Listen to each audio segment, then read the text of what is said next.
follow you anywhere. And you have my heart, even when I am not there.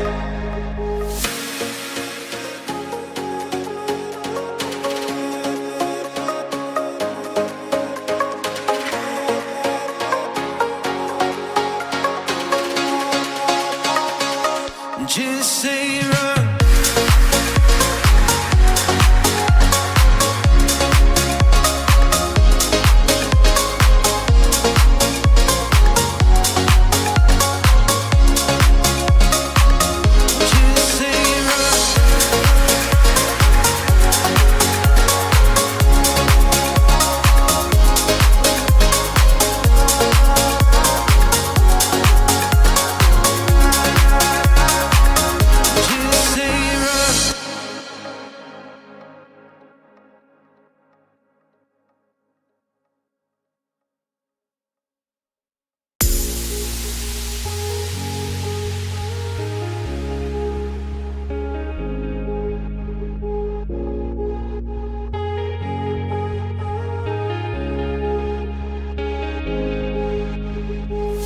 Just say run, and I will follow you anywhere.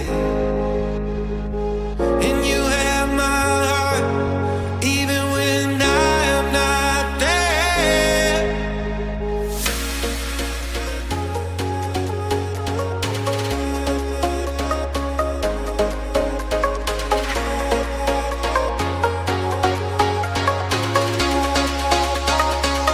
Just say run.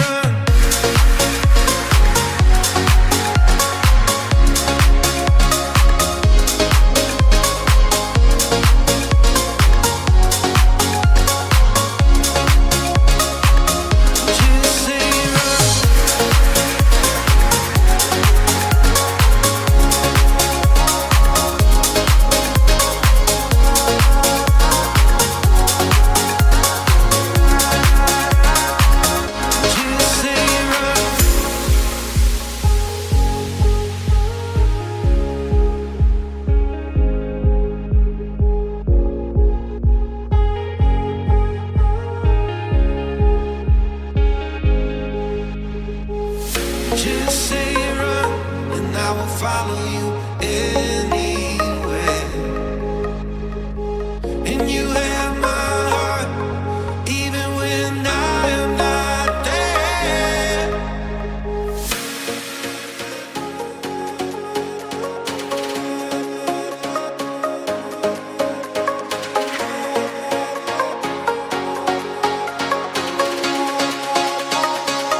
Just say run.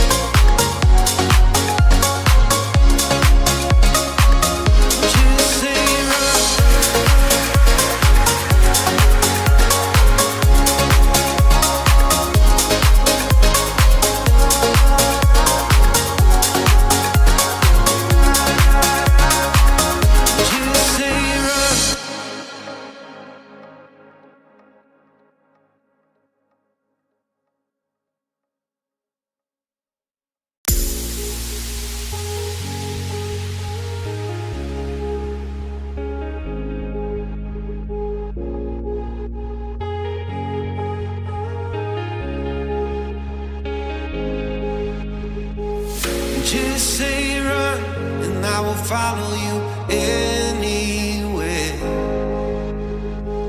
And you have my heart, even when I am not there.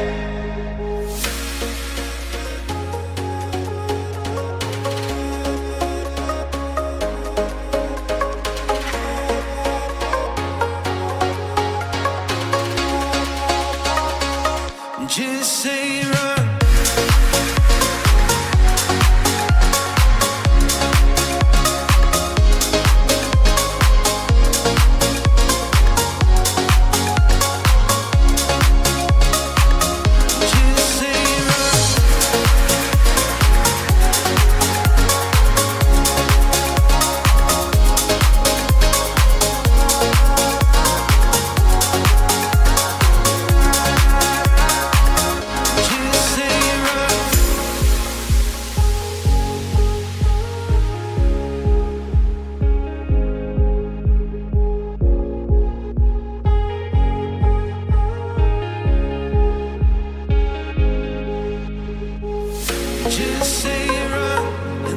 follow you anywhere. And you have my heart, even when I am not there.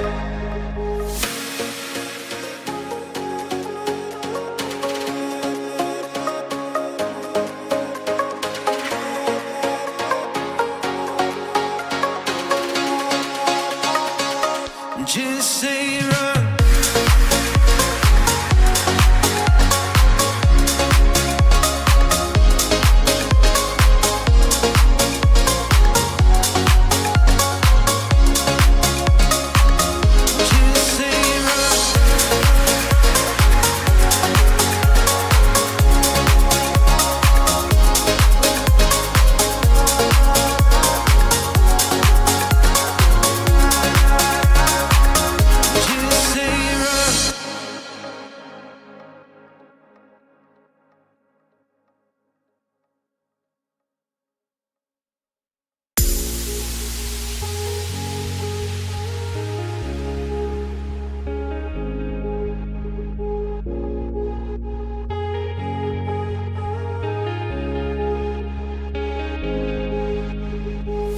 Just say run, and I will follow you anywhere.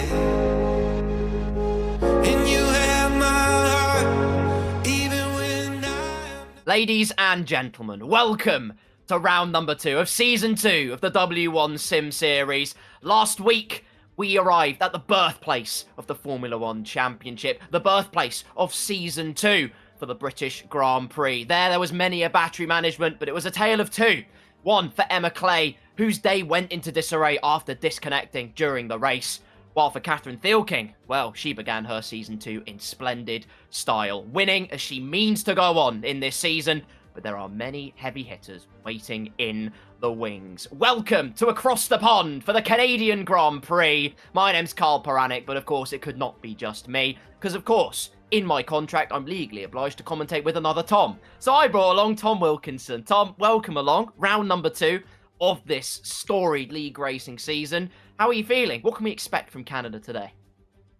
A lot of penalties, judging by how things are going so far. Battery management will be a little bit easier, you would expect, compared to Silverstone, where there's not that many heavy braking zones. You have got a couple where you can recharge. Track limits are going to be the big one, though. You can get some really lazy ones. You can get some very difficult ones, in particular the Wall of Champions, which will be interesting to see how easily drivers find it to thread the needle. Because you can, with the way the battery works, you can find yourself 3 or 4 wide, especially in the opening couple of laps going into that chicane. So some people are going to have to be brave. Some are going to have to be a little bit more, I'll just sit this one out, lads, for the time being. You have to be alert on a street circuit. Rule number 1. We'll wind the clock back, though, to last week. Silverstone, of course, Catherine Thielking taking the win. Desperately unfortunate for Emma Clay. Those two seem to be just a level above everybody else. But I think the main takeaway from that race is we didn't give them an easy challenge. There was a lot of battery management to do around Silverstone. Yes. You could see there was a lot of learning. As the race went on, people gradually got an idea of how to save the battery and how to best attack and defend with it. So I think you get to this round, and suddenly it will all begin to become clear who's really taken forwards the most out of that first week. And we're still in that acclimatization phase with this game, with the way the battery works, with the way the cars handle as well, because they are noticeably different compared to the ground effect cars. So it is going to be a learning phase for a lot of people. I wouldn't be surprised if we see things flip-flop a little bit throughout the season as well, just as people get up to speed. Some people will be more suited to certain characteristics of certain circuits, and also with the way the battery management works for certain tracks that are going to be a little bit less heavy on battery, that might just bring the pack closer together a little bit more. So there's so many different external and also internal dynamics that everybody has to be aware of.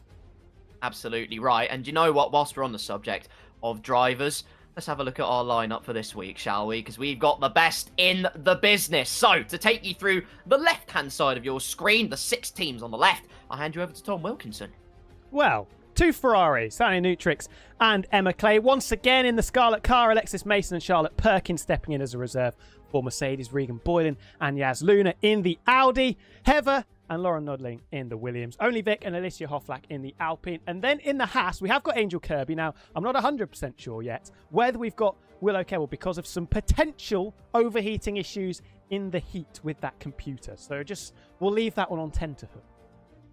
Keep fingers crossed for the Haas team. Meanwhile, on the right-hand side, McLaren, their Season 1, the reigning champion Lee Woodward, alongside Miyuki Panda, making her Season 2 debut. Lainey Milligan and Olivia Collins, the Rapid Reserve, got a podium last time out, looking to repeat the feat here in Montreal. Carlotta Marchi and Reserve Lily Browning don the RB car. Esme Chambers and Sarah Hardy are in the lean green machine of Aston Martin. And finally, the two rampant American dreams, Zara Shahsavari and championship leader Catherine Thielking for the Cadillac team. Well, there are your drivers, and now we take a look at the Canadian Grand Prix circuit. The Circuit Ile Notre Dame, the Circuit de Gilles Villeneuve. What a track it is, and qualifying's really the very interesting one to start out with, because it is that different challenge. It's much more enclosed, much more room for error here.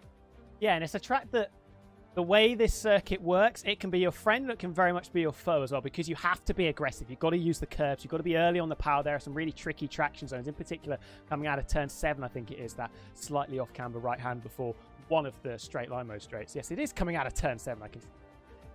You've got to be very delicate. You've got to be very precise. This will be a proper test of the drivers at their absolute limit, because it's a high-speed circuit and you have to be very, very precise with those inputs. It's not necessarily got the barriers of a place like Jeddah, although they definitely do line certain parts of the circuit. It's the track limits, it's the curbs that are very aggressive. Couldn't agree more. The curb obliteration is the main order of the day in terms of qualifying and the race, but also that battery management. If we think about that for a second, the real priority's got to be those last 2 straights of the lap. Everywhere else, you're sort of playing a bit of a patient game, as you alluded to earlier, whether to fight it or whether to hold it back. It's those last 2 we've got to absolutely blitz that battery. And it will be a big tactical game, and if everybody's got the same strategy, then it's not necessarily going to work, because we're all going to form into one line and we're just going to try and work through that. So you have to try and get creative with it as well. You can't just be predictable with how you use your battery and how you race around a circuit like this. With strategy as well, you have to be a little bit more streetwise, I think is the best way to describe it, around a track like this. You've got to be streetwise with how you go about your race. So like I said, lots of different factors that the drivers are going to have to try and consider, and it should make, as it normally does in Canada, especially on the F1 games, for a bit of a crazy race. Absolutely right. Now, qualifying just around the corner. Last time out in Silverstone, it was Emma Clay that took pole position, and by a good margin, 0.2 of a second, compared to Catherine Thielking, who we know is no slouch. But with that in mind, Canada could spring a surprise. I leave it to you, Tom Wilkinson, first. Your pole position prediction for this week. A horrible prediction to try and make. Because of the way the configuration of the circuit is, I'm going to go for... I don't want to be boring. That's the other thing as well, looking down the list. Let's go for Lee Woodward. Let's go for the reigning champ. Getting back on the bike. Was disappointed, I think, with P5 last week, but I'm expecting an improvement in pace. But qualifying is something that I think is underrated with how difficult it is on this game as well, because it's challenging to be very linear with where you use the battery, and it's very difficult to lift off and save and go half throttle exactly the same way each time around. So you are going to be setting up slightly different lap times. We know that with real life as well, even very small differences between lap times could have big implications on the battery. For sure. I think and while you say that might be a boring option, I fear that I might be slightly more boring. I'm going to say Emma Clay's going to take pole. I think her pace was absolutely imperious. Yes, it didn't quite work out in the end, and I was, in a way, sort of surprised that she didn't quite cut through the field once the disconnect happened and she couldn't quite get herself back onto the podium. But I think that just marks the account of the fact that everyone had learned so much up to that point. Their race management got better and better. So really qualifying becomes just that little bit more important, because you know that from there you have to manage your race, because if you don't, people know how to defend now in this game. Absolutely. And it is, of course, a circuit where you can overtake, but with what we're expecting to see some pack racing, some people close together, flip-flop racing as well, into some very tight, tricky sections on this circuit. Like I say, you've got to be streetwise. You're going to have to keep your wits about you. Damage very easy to pick up on the opening lap. Turn 1's a real pinch point, because you have to swing it through 1 and then back into turn number 2. And turn 3 as well. The track limit's very easy to cut on the inside. Just carry a little bit too much speed. You throw the car in there hoping that the front end bites, and you just get it a little bit wrong. And then, of course, you've got the grass on the left-hand side waiting for you as well. So there's so many different things drivers have to think about. Oh, for sure. And it's equally those track limits as well. I think our voices are going to hurt quite a lot today in terms of penalties, in terms of laps being invalidated. It's not going to be fun for us, but that all starts, ladies and gentlemen, with qualifying, and it's just begun right now. So we head over to trackside at the Circuit de Gilles Villeneuve, adorned by one of F1's most, well, appreciated drivers just for their pure aggression and pure style. And now we get to see who on earth is going to put the rubber down the absolute best. Here we are, the pit lane at the Circuit de Gilles Villeneuve. And also, Alexis Mason, lobby host for today, but also making her first appearance in season number 2. A social race winner, of course, in the pre-season. We haven't seen her deck of cards yet put on the table, but it all comes down to this, getting that first clean lap on the board, and then you can ramp up the confidence from there. And we talk about street circuits normally, and yes, this isn't necessarily a traditional street circuit like a Monaco, for example, but you do just have to build up for it. You can't go 100% right from lap number 1, because around Montreal in particular, you're going to find yourself either invalidating or potentially upside down, missing a couple of wheels on your car. So you have to be very, very careful. You have to work into it, find that rhythm. It's all about flow, all about that rhythm that you have to try and pick up as you go through. You find the limits of the track, find the limits of the car, the setup as well. Drivers just trying to fettle it throughout the session. Esme Chambers, first out onto the track, to show this in pure perfection right in front of your very retinas, ladies and gentlemen. She might well have been first out on the Silverstone track as well, but nonetheless, just setting the car up for that final chicane. Your lap can be put straight in the bin before you even start as well, so you have to be careful to get not only the most ample exit possible, but also not to completely throw your lap in the skip. Looks like that's absolutely fine, and now it's a tiny blitz of the battery, and towards turn number 1. You look for the grey concrete on the right and take as much inside curb as you can, leaving a little bit of margin on the table just to save it. We already have a yellow flag. That's a McLaren getting out of the way before the final chicane. Looked a bit circumspect, but we carry on. Esme Chambers through the turn 3 and 4 chicane. So easy to pick up an invalidation, but it is a clean sector 1 on the board, Tom. It is, but sector 1 is only a third of the lap. That's a bit of a Will Buxton comment, but the middle sector in particular, this chicane that's coming up through 8 and 9, really, really difficult to carry enough speed, but also you don't carry too much speed. You just get caught on these curves. Throw it into turn number 8, just the back of the car stepping out slightly, bit of understeer through 9, and then that costs you the time all the way through the flat out turn 10 into the hairpin, where you really have to crank on the steering. We know flicking still very much apparent and still very much a technique that the drivers can use on these 26 cars, but you really have to throw the car in there to get it to bite. Indeed, and again, purple sector 2, because she's the only one that's done one, but she could be getting a distant tow from the Mercedes ahead.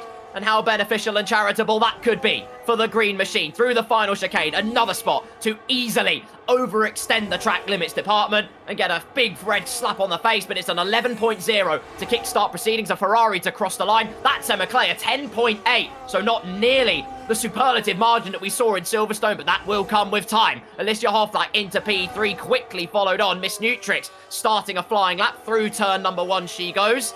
Getting it nice and set up. There's the car. It's a lazy slide you get through turn number 2. You can flip the wheel through as Alexis Mason absolutely blows the times out of the water. A 110.194. That is absolutely humongous gains.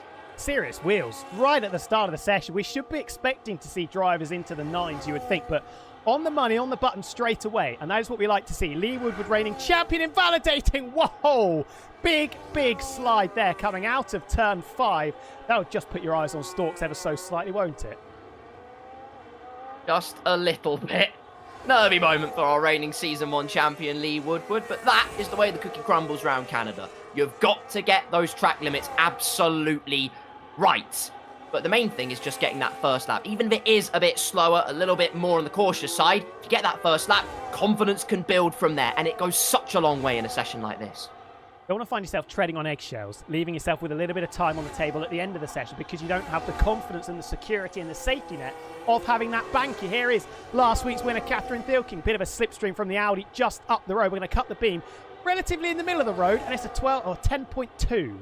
400ths of a second down on Alexis Mason. I think that's Regan Boylan just starting a lap in front and does negotiate in turns 1 and 2, but already 2 drivers maybe just separating themselves a little bit at the sharp end. Indeed, the margins will continue to condense down. We know this for a fact, but still decent proceedings so far, ladies and gentlemen. Thielking and Mason, that's the big battle. We know Emma Clay's got more in the tank. Regan Boylan getting through sector number 1. Looks like it was a purple sector 1. However, we know the game does tell fibs occasionally, as much as I trust Regan Boylan's pace. So through sector 2, that's where the real litmus test will come in.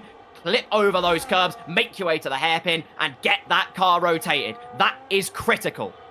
Purple sector coming up again. We'll wait and see if that is fact or fiction, I think Charlotte Perkins has just crossed the line. Yes, 10-1 lowers the benchmark by a third of a tenth. Just finding incremental gains, the drivers, aren't they, as they nip away at that time. But as it would be in real life, and as it was in real life, Silver Arrows 1-2. How long that lasts, we'll have to wait and see, as Regan Boylan fairly steady through the final chicane, I think is the best way to put it. Cutting the beam. Are we in the 11s? Yes, we are, comfortably. 11.4 for P7 after the first runs. 0.4 is no slouch. Only a few drivers in that 1 minute 10 bracket. So not a bad showing whatsoever from Regan Boylan, as Lee Woodward does cross the line. It goes a 10.2. Scratch that. There's another driver into it. Literally equal with Catherine Thielking. But because she set the time first, she keeps third place. It is all condensing down as we have the Haas of Angel Kirby just working her way through the pit lane. This car's already going out for their second attempt in anger. A lot of the grid already have got their first time on the board, which is great to see. And now we'll see who can really extract the potential. And I have to say, that 12-2 from Lee Woodward, a little bit ominous, considering what? That was their third attempt, invalidated on lap 1, big slide coming through turns 3 and 4 on lap 2. So those tyres will put through a little bit of pain already. I think that might just send out a message. Bit of a scruffy first third of the session, but on the money when you get it right. Indeed, 4 drivers yet to set a time, one of which, the Williams, who went off the track to let a couple of cars through. That right there. And then we've got Sarah Hardy, who's also invalidated a lap, so it can happen. It's frustrating. You want to get the lap time. You're frustrated you can't quite get it without having to just take some of that pace off of the table, but you have to trust it. You put the pace down early on, then you can watch the Delta go green, as Esme Chambers is doing, as she cut the beam for Sector 1 and has it purple. But you can see that time start to whittle down, and that's the main thing. It's all about that mental battle. Around a tenth through the first sector, and comparing to the first run, much cleaner as well through the second chicane. And we're going to find even more time. Yes, quarter of a second found through the first couple of sectors. Try and keep that going. The back of the car, maybe just locking the rears a little bit as it stepped out ever so slightly. She planted the left pedal. Try and get the car slowed down, slam the anchors on into the hairpin. 11 flats, currently the time for Esme Chambers. Maybe a very subtle distant slipstream from the Cadillac just up the road into the final chicane. Don't want to invalidate it now, done all the hard work, don't want to undo it. Staying in the middle of the road, not choosing to go with a short line up to the run, or up to the beam I should say. It's a 10.8, couple of tenths found to just nip inside the top 5. Yeah, just ahead of Emma Clay for the moment, but she herself is on a flying lap. So we'll see what the Ferrari can do. And the answer to that question was a 10.1, and she's on provisional pole. I look like a pole position prediction prince for now. But we know those times can flood down. Miss Nutrix did find a couple of temps, however has had to bail out. She's pulled to the inside, as you can see. Just letting a few drivers go on through. Still plenty of time in this session. The mercy of Canada is that because it's such a short track, there's no real harm in getting a lap wrong. You can reinvigorate, revitalise yourself, and then go again. It's all good and fun in games, isn't it? Absolutely. And you can really find massive chunks of time. Yes, it's a short lap time, around 70 seconds or so, but you can really find a decent chunk. Is it just almost the opposite of snowballing, isn't it? Well, it is snowballing, but it is in the positive direction. As you just get hooked up, you find that flow, you find the rhythm, you start kissing the apex just a little bit better, as Olivia Collins goes 6th fastest on a 10.5. Heather found half a second, by the way, on their second run. We'll see what Miyuki Panda can do, going through the 8-9 chicane. Got an Alpine just up the road into the hairpin. Will this be an improvement? It is, but only very slightly, and I think getting a little bit bulked there by the Alpine into the hairpin and bailing. Yes, not ideal for Miyuki Panda. She's going to have to, again, reinvigorate. There might be a certain dubious stormy cloud of the stewards dropping, but regardless, we'll get onto that another time. Charlotte Perkins attacking the track in anger, has made her way through turns 3 and 4 to the end of Sector 1. She will cut the beam, and as you can all see, just nearly a tenth of a second found. It's fine margins, but all that, if she keeps it, that will put her on provisional pole. It's all the margins she needs, and that's just an indication of how hard everyone is pushing, how low and how close the margins have become between every single driver ever since Season 1. The gap has continued to decrease and decrease, and it's absolutely brilliant for Charlotte Perkins, who continues to improve on. Milking up to P2, 10.1, jumps ahead of the two Mercedes, but Perkins playing with fire a little bit through turn 8 in particular, chucked the car over the curves, managed to just about keep it within the white lines, a tenth and a half up through Sector 1 and Sector 2. Do the tyres hold on? Well, the tyres do, but she doesn't hold on to the track limits, invalidating into the first part, I think, of the final chicane. 10 flat would have been provisional pole, but with that little mistake, just throwing it away there at the end of the lap. Oh, look at Catherine Thielke as well in the Cadillac. Second place. 37 thousandths of a second. The two top protagonists from Silverstone are going to lock horns once again here in the Circuit Ile Notre Dame. As Angel Kirby completed a lap, put her up to P9 and 11.374. We're getting up towards crunch time very quickly in this session. So everyone has just got to have their wits about them here. Little by little and bit by bit, as you can see, the entertainment is ramping up. Quite right. Rice, baby. I'm never going to say that again. Sorry. Top 5 within 2 tenths. Would you believe it? Very, very close. That's what you expect around a circuit like this. That's what we hope for around a circuit like this, of course. But never a guarantee. But it's nice to see how competitive it is right at the sharp end, isn't it? With so many drivers up there battling very, very close to the front.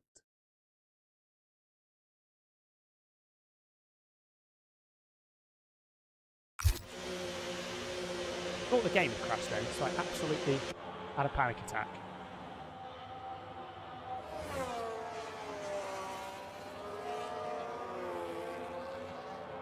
We lost Carl. Have we lost Carl? Carl, where have you gone?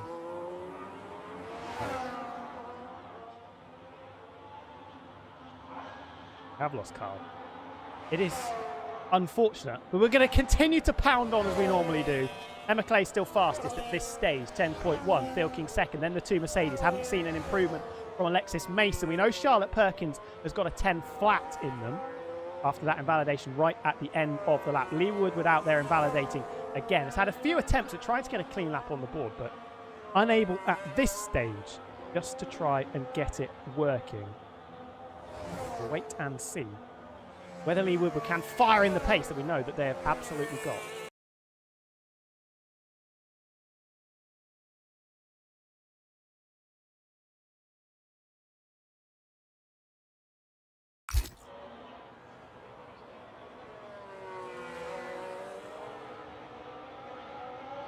I was still waiting for the return of Carl.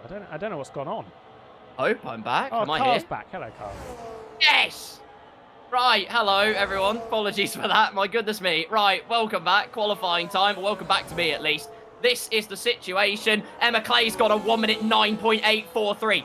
That's all the situation you need to know. That is a monstrous time from the Ferrari once again, as the Maranello Massive could celebrate 2 pole positions in a row. But many others waiting in the wings, Lee Woodward being one of them, is, I believe, starting another flying lap, going again in anger.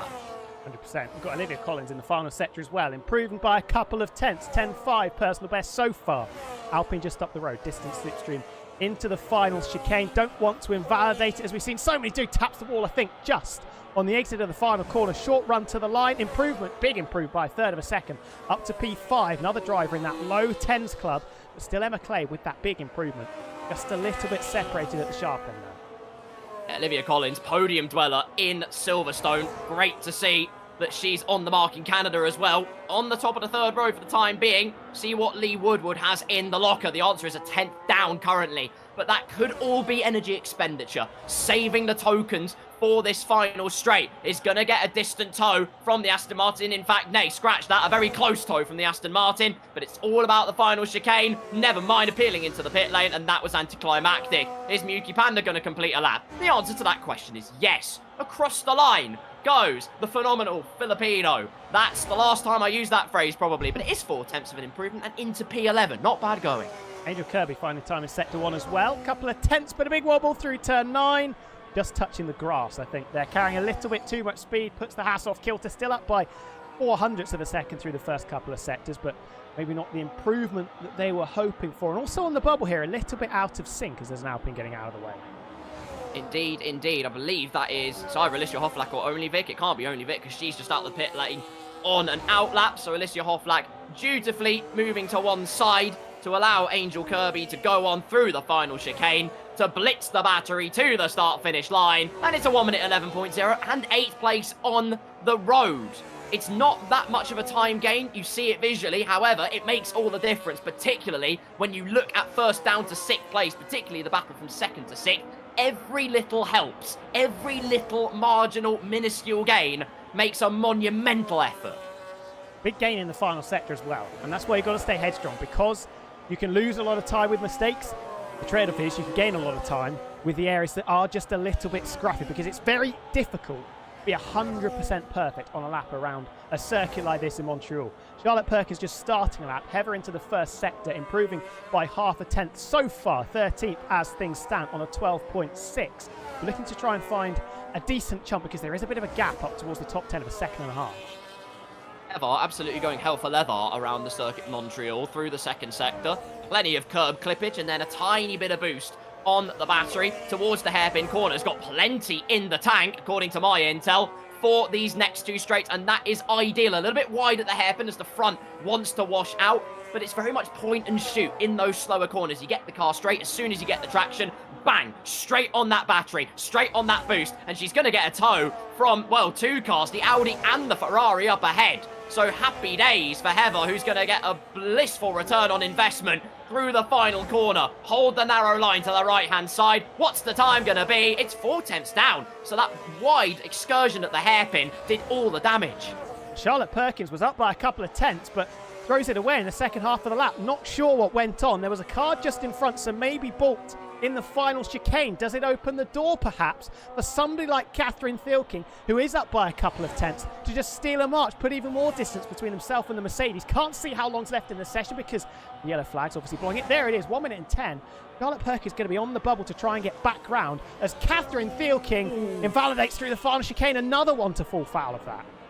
And that'll be done. A wiggle over the line. It was only 7 thousandths of an improvement, but because of the invalidation through the final chicane, that's it. Session is toast. Opens the door now for Emma Clay to get on through the doorway and take pole position for the second time. A bit of an improvement through Sector 1. And you're watching an exhibition in how to properly apply the pace in F1 26. Through that chicane, you saw how much of the first curb she took. It's exemplary. It's excellent. Does the Alpine stay out of the way? It might not be too much. Again, the front end washes out. It might well have been a slight dirty air shove from the Enstone outfit, and Emma Clay bails out. So that anyone else, is anybody else going to be able to take advantage? You've got Alexis Mason on a flying lap, Olivia Collins on a flying lap, 4 tenths up in the Red Bull. This could be huge, Tom. Wide at the hairpin, though. Oh, and there she goes on the grass. Commentators cursing full flow. Can Lee Woodward do anything about it, though? Hasn't invalidated through the final chicane. Short run up to the line, staying pinned to the right-hand side of the circuit. Can we steal with a buzzer beater? We get into the 9s, but we don't displace Emma Clay as yet. And we wait for Alexis Mason, who's found 4 tenths through the first couple of sectors. What could have been for Emma Clay? She'll complain about the traffic, but blazing the traction on the rear tyres, activating the afterburners too early, is Alexis Mason. Olivia Collins crosses the line. No improvement for the Red Bull. Only Vic up to P12. An immense lap from the Alpine ace. It falls to the Mercedes through the final chicane. Clips 1, clips 2. Narrow line to the finish line. And it will be pole position by half a tenth of a second for her Season 2 debut. The Mercedes Maestro orchestrates an outstanding effort. Emma Clay still out there on a lap time pushing, bailed on the previous attempt. How much fuel, how much battery, how much is left in the tyres?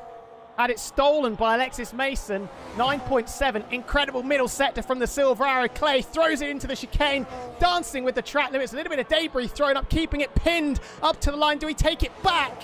No, we don't. No improvement, 10 flat. That should be going the way of Brackley and Alexis Mason.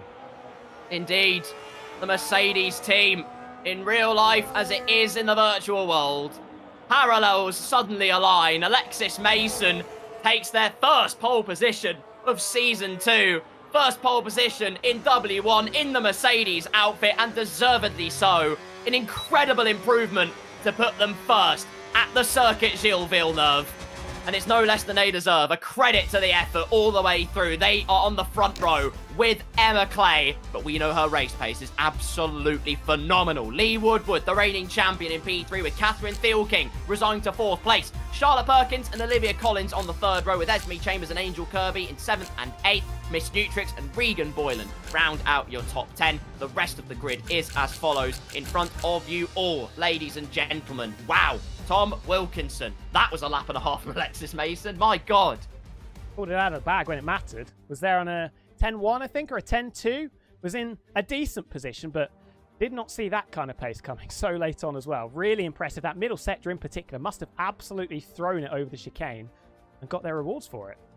Yeah, 4/10 up. It's that hairpin, though, that caught so many people out. You saw the traction, not just for Olivia Collins, but Alexis Mason's pole position lap nearly got put into jeopardy as well. The rear of the car just not complying. It's an indicator of how much they're pushing out there, but also an indicator of just how tricky it's going to be to manage the car on race day. Yeah. And with it so tight, especially, well, in all facets, really. At the front, it's very tight. In the mid-pack, it's very tight. And everybody else is very closely matched as well. There wasn't anyone that was really detached. So I think this could be, throughout the field, very competitive in race situation. What the strategy will be, what people decide to go for, I'm not 100% sure yet. We'll see.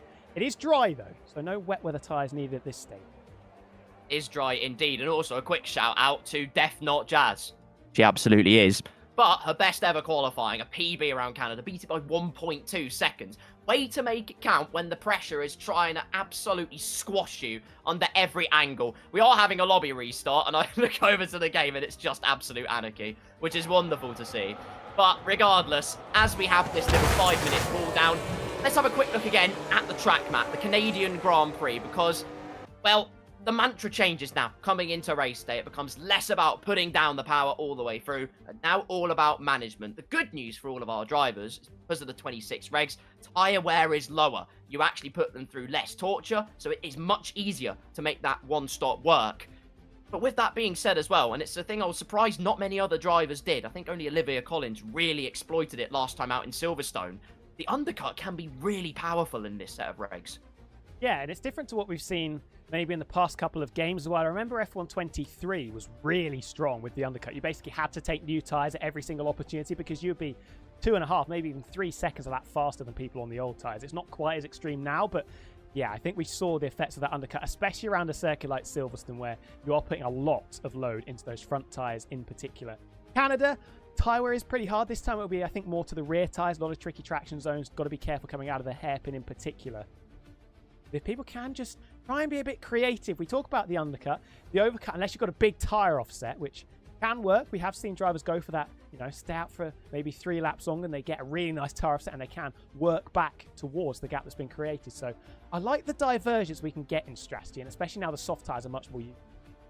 Absolutely right. By the way, massive shout-outs whilst we're here, whilst we're in this little interlude, to all of you that are tuning in, all of you that have followed for the first time. W1 Sim Series is quite an unprecedented rate of growth, and I'm so happy it's come this way. We're nearly at 500 followers already on Twitch. Support has been blowing up in every single area, so massive thank you to every single one of you. We hope we can bring you all the entertainment we possibly can. That's our goal, and round number 2 already has sprung up. Maybe not a surprise as such, but definitely a superlative performance. Alexis Mason taking the pole. Whilst we'll do our predictions in a minute, let us know in the Twitch, in the YouTube, who you think is going to take top honours on race day. That's the big question, because that psychology is going to take a massive, massive shift. Now, Tom, me and you, no secret, we do race this game a little bit. Maybe, in my case, too much. Differing degrees of ability. But as we look to race day, you're on the grid. First of all, that run down to turn number 1, and then subsequently after that, what's your strategy going into that race? You put yourself in the driver's seat. What's your game plan going into the race? Personally, and I wouldn't heed any advice from this, but usually around Canada, because it can get quite tight through turn 1 and 2, and then turn 3 as well is another big pinch point. Just try and keep yourself in the fight. I'm happy to lose 1 or 2 places going into those first couple of corners because of the chaos that can ensue around this circuit. And then that will come back later in the race. I'm happy to lose a few places at the start to gain them back and keep my front wing intact. That's the big one. Don't do anything stupid. It sounds easy. It sounds simple, but can get lulled into a false sense of security with the way the switchback turn 1 and turn 2 works. You can launch it around the outside and then just forget quite how tight it is getting into turn 2, and the fact you've got grass waiting for you on the inside and the outside as well, with a curb that isn't particularly nice to ride as well. Little bit difficult, just a little bit tentative is how I would normally play, but I'm a bit passive, so I don't know if necessarily that's the advice you want to take. No, I'd agree with you in some regards, for sure. I think also particularly on surviving, because the front wing issue is exacerbated because it's part of the straight line mode as well. So and with how understeery the cars are, you really don't want to lose your front wing.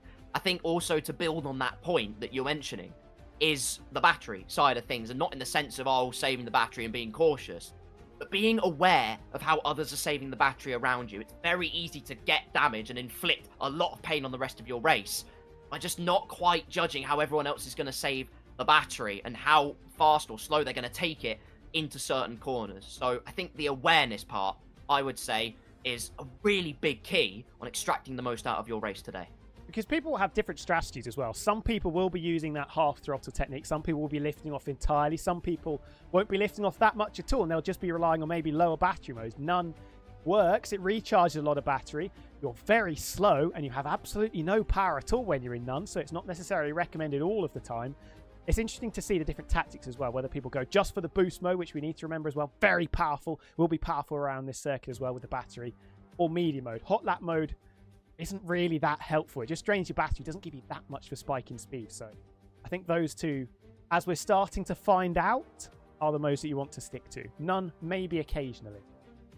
For sure. Absolutely. Couldn't agree more with you. To speak on battery management as well, I think we saw it most of all with the top two. Emma Clay saving a lot of her battery for the end of the lap. In fact, the work that she and Miss Nutrix had clearly done going into that race week put a lot of emphasis on the management towards the end of the lap, and it reaped the rewards massively. Feeling a bit different, it was more balanced. She went throughout the lap, so it's all going to play out very nicely indeed. Well, whilst we're here in our little interlude as well, we'll give you a quick idea in terms of where we are in the geography of this season. So let's have a look at our W1 Sim Series calendar. I'll take the first few rounds. So, of course, we went to Silverstone, the home of British motorsport, for the first round. We're in Canada today. Next week, a track that somehow isn't on the 2026 calendar, and I'm very angry, but it is on the W1 calendar because we're amazing. Imola, absolutely love that track. And then to complete the first 5 rounds, it's a Spanish double header. Barcelona first, and then we go to the Madrid. Absolute chaos. New Madrid layout as well. Recently changed that. You've got the sausage curves going through that chicane that you can absolutely straight line as much as you liked, and you'd get absolutely no punishment at all. Now you're going to be bunny hopping for days over those sausage curves, so it'll be interesting to see how drivers acclimatized to that as well. COTA, Las Vegas, stateside doubleheader following the Spanish one. Then Zandvoort. Might not be going to Zandvoort for too much longer with what's happening in real life, so a nice circuit, nice rhythm circuit as well. Mexico City is going to be absolutely wild with that very, very, very, very, very long run down to turn 1, very long start-finish straight. And then Saudi Arabia is absolute chaos. I've raced it a couple of times. With the way the battery flip-flopping works, it's not the easiest to recharge battery as well. My days as a season finale, a championship finale, that's going to be interesting. What a calendar. Some drivers have differing opinions, but what a calendar. The cutthroat, the chaos, and the cheer in between. Absolutely love it. Well, as we head into race day, time has come. Tom Wilkinson, the chat have had their estimations. They've had their predictions on the table. Lee Woodward to win, Emma Clay to win, says TK. Hello, TK, by the way. Lee Woodward to win, says Rio Harris. But what do you think? Who do you think is going to win in Montreal? Can I be boring and say it's going to be Alexis Mason from pole? I hate doing it, as I said, for qualifying, but that pace, when it was needed as well, to pull a lap like that out of the bag, I described it as a buzzer beater. It really was. I think that would have caught a few people by surprise. I think when you've got that level of pace, we didn't necessarily see 100% from Emma Clay. So it sounds boring to say the two on the front row will fight for the win, but I think they are just a step above. Not a significant step above, but also not an insignificant step above compared to everybody. For sure. I think the margins were a lot more compressed than we saw in Silverstone as well. A lot of development, a lot of learning, a lot of practice has gone into this second race, which is great to see. Everyone's learning all the time. And again, to reiterate, such an uplifting atmosphere in W1 Sim Series. There's always this impetus of a positive environment. No bringing anyone down. We just build each other up. And that is the most glorious thing of all. As for my prediction, I am going to say the winner is going to be Lee Woodward. I'm going to say the reigning champion takes their first win of the season, although history dictates that the second round, it's been only one season, I know, but the second round of season 1, Emma Clay took the win. Saying it could happen again. Well, there we go. We get the 2-minute warning in the Twitch chat. Thank you very much, TK, who is very much our bird's eye in the sky, and I can attest to that because he is about 1 million feet tall. But we arrive in Canada, and actually, while we're on the subject of Canada, you can't discount the safety car. That could definitely rear its head tonight. More than once. I Safety cars, plural, I think is the place to do it. No. Yeah, safety cars, very possible. With the way the walls line certain parts of this track, final chicane is going to be horrid, especially on the opening lap. I said it before we started. Because it's going to be really close on this opening lap with the way the battery is going to work, I would not be surprised if we see 3 wide into the final chicane, 4 wide maybe into the final chicane. If we've got somebody that's run out of battery, people absolutely blasting it coming out of the hairpin. Safety car wins the race. Wouldn't be surprised if we've got the Silverstone stewards. Then that's going to happen. Oh, yes, it is. Well, a very different kind of race, a different kind of vibe that is about to be unleashed on W1 Sim Series, and we head trackside for the Canadian Grand Prix. The Paddock Club goes mild. Have a little bit of cheer. W1's literally about to go racing. Disgraceful behaviour. I think the main thing strategy-wise, I assume they're going to go mediums to hards. Seems to be the go-to strategy, but if there is an early safety car, would you dare gamble on softs? If you get stuck in traffic, I'd probably say no, because it can be quite difficult, especially on this game. It's not just a circuit-specific thing. This game, if you get stuck in traffic, it's basically just a battery battle royale in that mid-pack, because you'll overtake someone, then you'll run out of battery, somebody else will come from nowhere and take you with their battery. It's just back and forth, back and forth, back and forth. So track position, I think, is so important in these cars with these regs. I concur completely with you, my friend. So, strap yourselves in, ladies and gentlemen. Thank you, everyone, for the myriads of support. We've seen loads flying in. Miss Nutrix, Emma Clay, Hevar, to name but a few of the names that we have seen. And whilst we're here waiting for the race to go, a huge shout out to Venturi, who have supplied all of the wonderful graphics that you have seen with mine and Tom's beautiful faces on it and all in between. And also, Sim Racing Centre, SRC, who makes the very best setups in the game. Do go and check them out. They make some absolutely amazing setups. And it's what a lot of our wonderful women racing tonight are using. In fact, all of them. They've been supplied them completely free. So, it is a gift from the gods. But who will be bestowed with higher powers of victory today? In a few moments, we find out. Again, put your predictions in if you haven't already. We've had a few in. Jakey EU says Bernadette Mylander. I like your style, Jakey. That is very cool indeed. Emma Clay's got a few votes. Apparently none for Alexis Mason in the chat, but starting from pole position, Rio Harris said she would finish P3 today. If nothing else, a podium place would be phenomenal. Key question will be answered when those 5 red lights drop. And I'll be honest, this feels like the longest 2 minutes of my life, but I'm going to chill. We've got the green flag. Thank you, TK. That means we ready up. And that means we go racing in a moment. When the camera pans to it, it will be Alexis Mason on the right, Emma Clay on the left. And it will be that short run down to turn number 1. 5 red lights for round number 2. Canadian Grand Prix, it's lights out. And away we go. And it's a good start for Alexis Mason, who gets off the blocks absolutely fine. There's already carnage on the start-finish straight. Carlotta Marchi has gone round, but they're all cleanly through. Turn 1 and turn number 2. Alexis Mason ahead of Emma Clay. Charlotte Perkins trying to move up in the Mercedes car, up ahead of Esme Chambers, and does so. Regan Boylan also gaining a place. So they all try and sort out the running order. Perilously close to the barrier on the outside of turn number 4, but the Audi Aura is firmly with this one. It's Alexis Mason, Emma Clay, Lee Woodward, Charlotte Perkins and Esme Chambers. Battle isn't done. Curious Fire from the back of the grid's up to 15th already. Scorching start. Absolute chaos. What has happened at the start? Cars backwards, cars off the road, cars probably upside down, and we haven't seen. Big crunch right off the starting block. Big battle as well, going into the hairpin. It's Perkins, it's Collins, it's Esme Chambers on the outside as well, trying to get involved and get a piece of the action. I think just about, yes, given the time of day, coming around the outside of the hairpin to put Collins in their back pockets. The other Red Bull of Milligan goes very wide through the hairpin.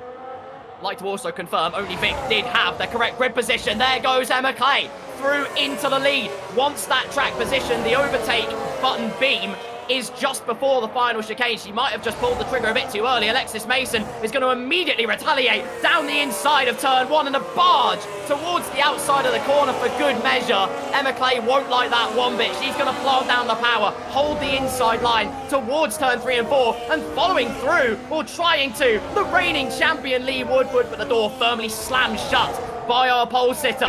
Field King in the background, waiting in the wings. Down the inside goes Lee Woodward, trying to make it happen, but the outside momentum means it falls into Alexis Mason's favour. And that also means, as a consequence, Emma Clay is going to try and escape into the distance. Don't fight too hard because you don't want the leader scampering off into the distance. Mason's round. Given a helping hand, I think, by Woodward, dropping it coming out of the chicane. Big problems for the pole sitter. Ghosted there, dropping down the order. Oh, that's a big blunder to make on the second lap of the race. Pushing maybe just a little bit too hard to try and counter the coattails of Clay. It's a long, long race out there. 35 laps. A massive, massive dent into the confidence on only lap number 2. This is the tyre situation, by the way. Majority of the grid went onto those medium compound tyres. Only a brave few pulled the alternative trigger. Olivia Collins, Esme Chambers, Beauty Panda, Lainey Milligan. As through goes only Vic, that looks like. Yes, into P11, through on Alexis Mason. Could even get a top 10, which would be excellent for the Alpine. A slipstream. She tries to box in the Mercedes, who will try and manufacture a move. Not just once, but twice as well. Left it late and contact as a result. Just needs to get her head back into gear. It's still very early days out there. Rear tyres scream for a bit of mercy there. Lit up the rear tyres once and twice coming out of turn 2. Just need to try and, like you said, get that head cooled back down. Made a mistake. Don't want to make another one. Instead it can snowball. Diving to the inside of turn 4. Door slam in the face. Turn 6, I should say, in fact. Just about tried to slide down the inside of the Alpine. Now 3 seconds off the back of Regan Boylan in P9. Don't want to dump all your ERS to try and force your way through. Again to the inside of turn 8. This is going to be tight. The Audi backs out. Off the road goes only Vic in the background. And Alexis Mason muscles their way back up to P10. That is not the opening couple of laps that you would have hoped for. Unkford saying Vic is an Alpine ace. You goddamn right she is. Only lap number 3, a 12th of the way through the race, and already we're sweating buckets. Is it because of the heat of competition?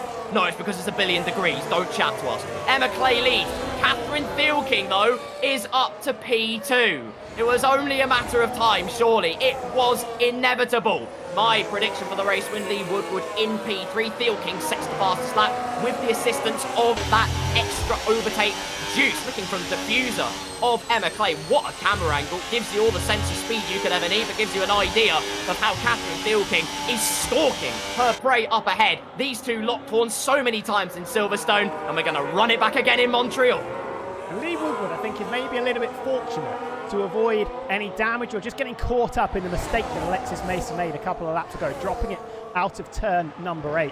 Could have very easily just slammed into the sideways Mercedes and ripped off part of your front wing and ended any realistic hope of trying to pick up a decent result.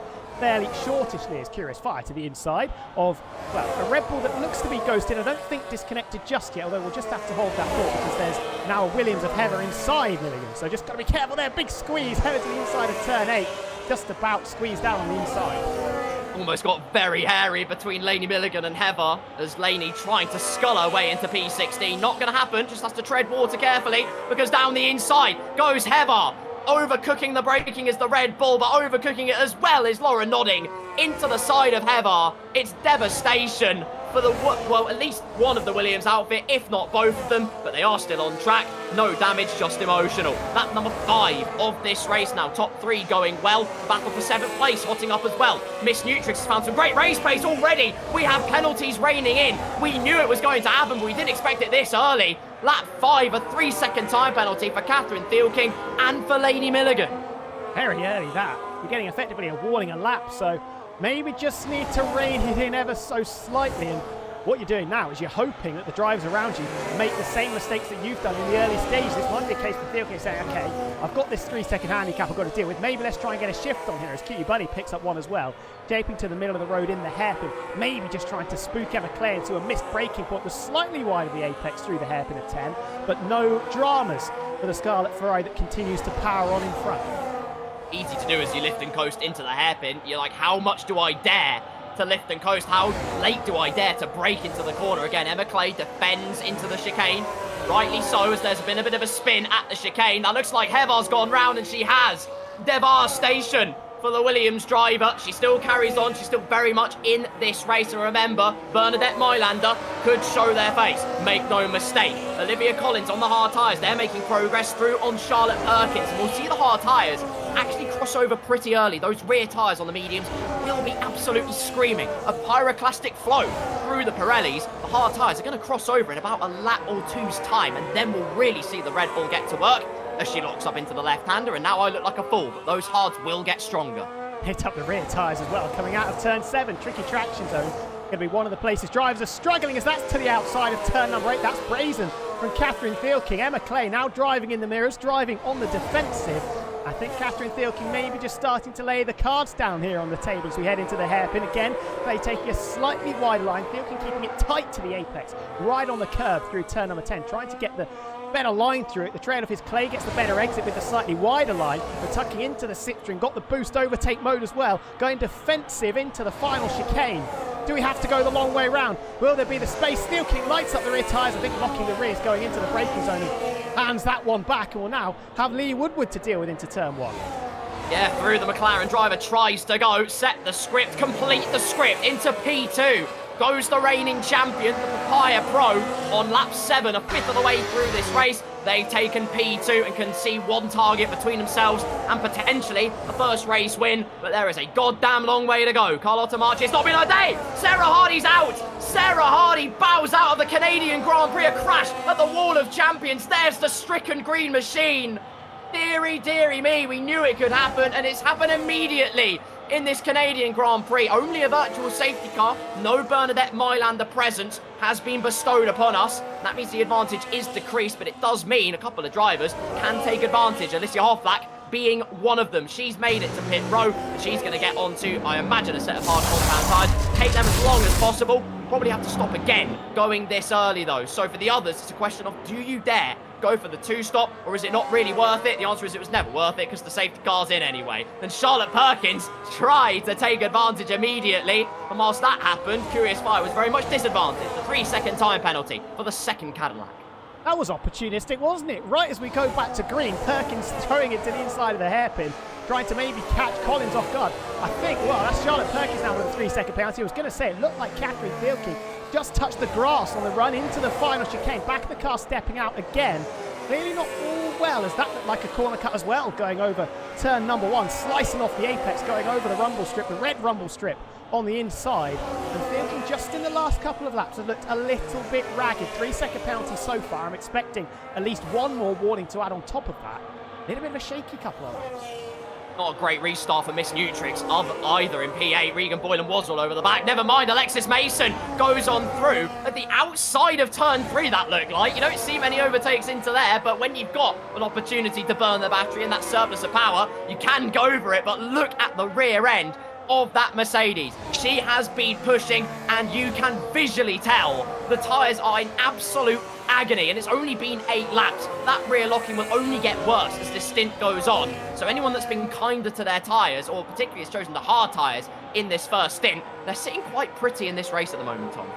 Yeah, and very easy as well, as we see there, locking the rears once more. But if you're too aggressive when you throw the car into a corner, especially when the rear tyres start to give up, with the way the differential works, you can drift through a lot of corners. And yes, that might give you a bit of enjoyment as we see Curious Fire battling with only Victor. I think Ryder made a mistake, losing a couple of places. Through goes Curious Fire, through goes Lainey Milligan as well, although deep into the or into the hairpin we go with the Red Bull as Thielking battling away on the defensive again with Olivia Collins. I think side by side coming out of turn 2. It is the Cadillac with a nose in front. But yeah, with the way the differential works, you can drift through a lot of corners. And to add on to the traction zones where you're trying to plant the loud pedal, if you're throwing the car into corners and drifting your way through, that's going to increase the tyre temperatures and increase the wear as well. So the rear tyres, like they do around a circuit similar to Baku also, they take a real punishment. Couldn't agree more.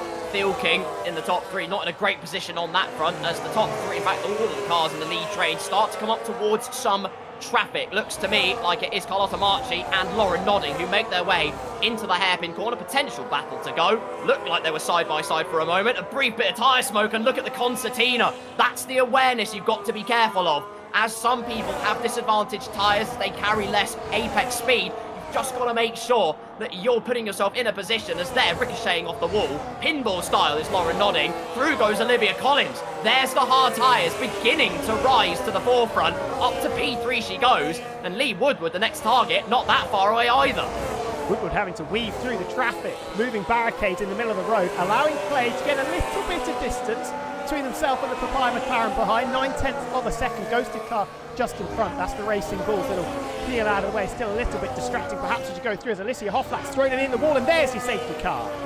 Alpine there, pitched into the barriers, front right tyre missing. And we are going to see Bernadette Meylander. Indeed we are. Cat-like reactions and reflexes from all of the drivers as well. The Alpine not in the most advantageous position in terms of... We can't really be in an advantageous position crashing, I'll be honest. But still, nonetheless, we have a safety car on lap number 10. And that means anyone on the mediums is going to have a wonderful time. A drive-through penalty for Angel Kirby. Everyone's got to be careful of the safety car delta. Anyone on those mediums now can just peel into the pit lane. Surely strap on the hard tyres. And with this safety car, as another penalty reigns in, Lily Browning with a 10 seconds for a not at all severe collision with Death Not Jazz. But hard tyres can be strapped on. Surely they can take them to the end of the race. It'll be a tall order, but you should be able to manipulate those tyres, look after the tyres, baby them especially as you progress through the stint. Should be able to take those, what's going to be 25 laps with a little bit of safety car running. The problem is for those drivers, the few drivers that started on the hard tyres, Olivia Collins was just starting to get into a really nice groove. It disposed of Charlotte Perkins and disposed of Catherine Thielking, who's now dropped behind the Mercedes of Charlotte Perkins as well. We're going to have to jump into the pits, and this could be a forced two-stop if we don't get another safety car, because the medium tyres, I find it very unlikely. We've got a 25 laps. We've already seen drivers struggling with the rears after only 5 or 6. Into the pits we must go. E-I-E-I-E-I-O. And out we go, crucially as well. Emma Clay. Esme Chambers has stayed out rather interestingly. Will be caught up to the safety car driven by Bernadette Meylander. Shout outs to you. Stays out on the old hard compound tyres. Very much the cork in the bottle, unless she just wanted to get out of the pit lane traffic. Pretty sure unsafe pit rejoin was on. But regardless, there goes Alicia Hofflack bowing out of the session. Circuit Gilles Villeneuve claiming 2 victims already. A virtual safety car and, of course, in the present time, a full course safety car on lap number 11. So this is how it runs. Esme Chambers in P1 has not boxed. Everybody else pretty much has and will. Emma Clay has the provisional lead of this race with Lee Woodward in P2. Olivia Collins very much disadvantaged in P3 provisionally, but has those medium tyres, will have to stop again. Charlotte Perkins in 4th place with Catherine Thielking in 5th. Angel Kirby and Seth Miss Nutrix up to 7th place with Alexis Mason, Regan Boylan and Death Not Jazz rounding out the top 10. So, Tom Wilkinson, to go through maybe some of the big winners in this race so far. Of course, we can talk about the leaders, but is there anybody else that we can pick out who we think has actually had a decent run of things so far after just these 10 laps? Lee Woodward, I think, is in strong position. Getting up, obviously started 3rd, was having to work very hard in those early stages, but in a solid spot now, net 2nd place. Esme Chambers, I like the strategy as well, staying out. I don't think it's necessarily the worst thing to do. Spoke earlier on about how important track position is. Yes, you're going to be considerably slower than some of these drivers up front. It might help you out if there's another safety car in maybe 10 or so laps and you're still in a decent-ish position. You're going to get that time back that you would have potentially lost by staying out here and having to deal with the gripe of having those older tyres. Looking further down, Angel Kirby looks strong as well, but jumping into the pits for that drive-through penalty, unlucky to pick that one up. I think further down, I've been impressed with some of the racing I've seen in the midfield as well. I think Lady Milligan's battled really hard in the Red Bull, up into P12 now. It's been enjoyable to watch. Curious Fire and Only Vic have been going at it quite a lot as well. Oh god, it's been joyous jousting, I think is the best way. Jubilant jousting, I think was the word I was trying to go for. All good fun though. There have been fireworks, but that's what we come to expect. It's brilliant. Penguin Victoria says, lovely singing. Thank you, Penguin. And now, lap number 12. I'm going to pick out Lily Browning first of all. It's down in 16th at the moment. Doesn't nearly represent the kind of race that they had. They only set 1 valid lap in qualifying, left it late till the very end, and has been running consistently on the fringes of the top 10. I think by extension, Audi have had a great race. Regan Boylan and Jazz, both in a strong position in terms of the points, and looking comfortable in a good position to score strongly for the entire team. Of course, we don't really have a Constructors' Championship. Who knows, maybe one day. The Audi team doing a great job out there so far. Kept your nose clean as well, which not everybody has done, and we have seen a lot of mistakes. A lot of penalties been handed out as well. 3 seconds, like they're going out of fashion, and we're not even halfway through, and not that close to half distance either, so I would not be surprised if we do see quite a few more penalties handed out. This is the kind of race where it may very well be decided by penalties. Top 3 don't have penalties yet. Charlotte Perkins and Catherine Thielking both with 3. That could prove crucial. Olivia Collins, we know, is on a substandard strategy. Can he try and extend these meetings 20 plus laps? I find it unlikely, so they're going to be one of a few drivers, I think, hoping for another safety car in the next 10 laps or so. Couldn't agree more, and to be honest, with the form we've been on, 2 safety cars in the space of this race so far, Can't rule it out, not just yet. Another person I will highlight sits in 7th place. Had a few new tricks up her sleeve, or maybe she would have done, but unfortunately we got safety cars, we never got to see the strategy game. Miss New Tricks doing a commendable job. Ferrari in a great and strong position as well. And just to highlight the Ferrari team, 2 drivers that have been brought on board by the Maranello Concours, by Scuderia Ferrari HPE Sports, have got the tools at their disposal to really burn the rubber, to put down all the practice that they can. And it's paying off. Emma Clay, you can see it, especially, as well as with Miss Nutrix. You see how much work they're putting in and how consistent they have been since the start of this season. And the results, I mean, it's all too clear to see. I don't think we saw the best of Miss Nutrix in qualifying either. Had a couple of mistakes, a couple of invalidations out there. I think could have gone quicker. Could have been a little bit closer to that lead group of drivers that were in the low 1-minute 10s, high 1-minute 9s. As the safety car will be coming in, so will be Esme Chambers on those old hard tyres to lead the drivers away. But both Ferrari drivers, we know how talented they are, we know how strong they are. Race performance as well, and racecraft, a big factor coming into that. Sarah Hardy in Twitch chat saying, I've gone and eaten the wall of champions. While you've taken the chomp of the champions, I will also say you know what that means. It's a good premonition. Lap 13 out of 35 will cross over onto 14, but it's up to Esme Chambers to dictate the pace of the cars behind with her initials, well, identical initials partner behind, Emma Clay, EC versus EC. It's going to be a strong old battle. Very much gatekeeping for a safety car is this Aston Martin driver. The hards will last the course. We have no doubt about that. Might be a bit tricky if she can hold it out and there is a later safety car. Who knows what benefits that could bring.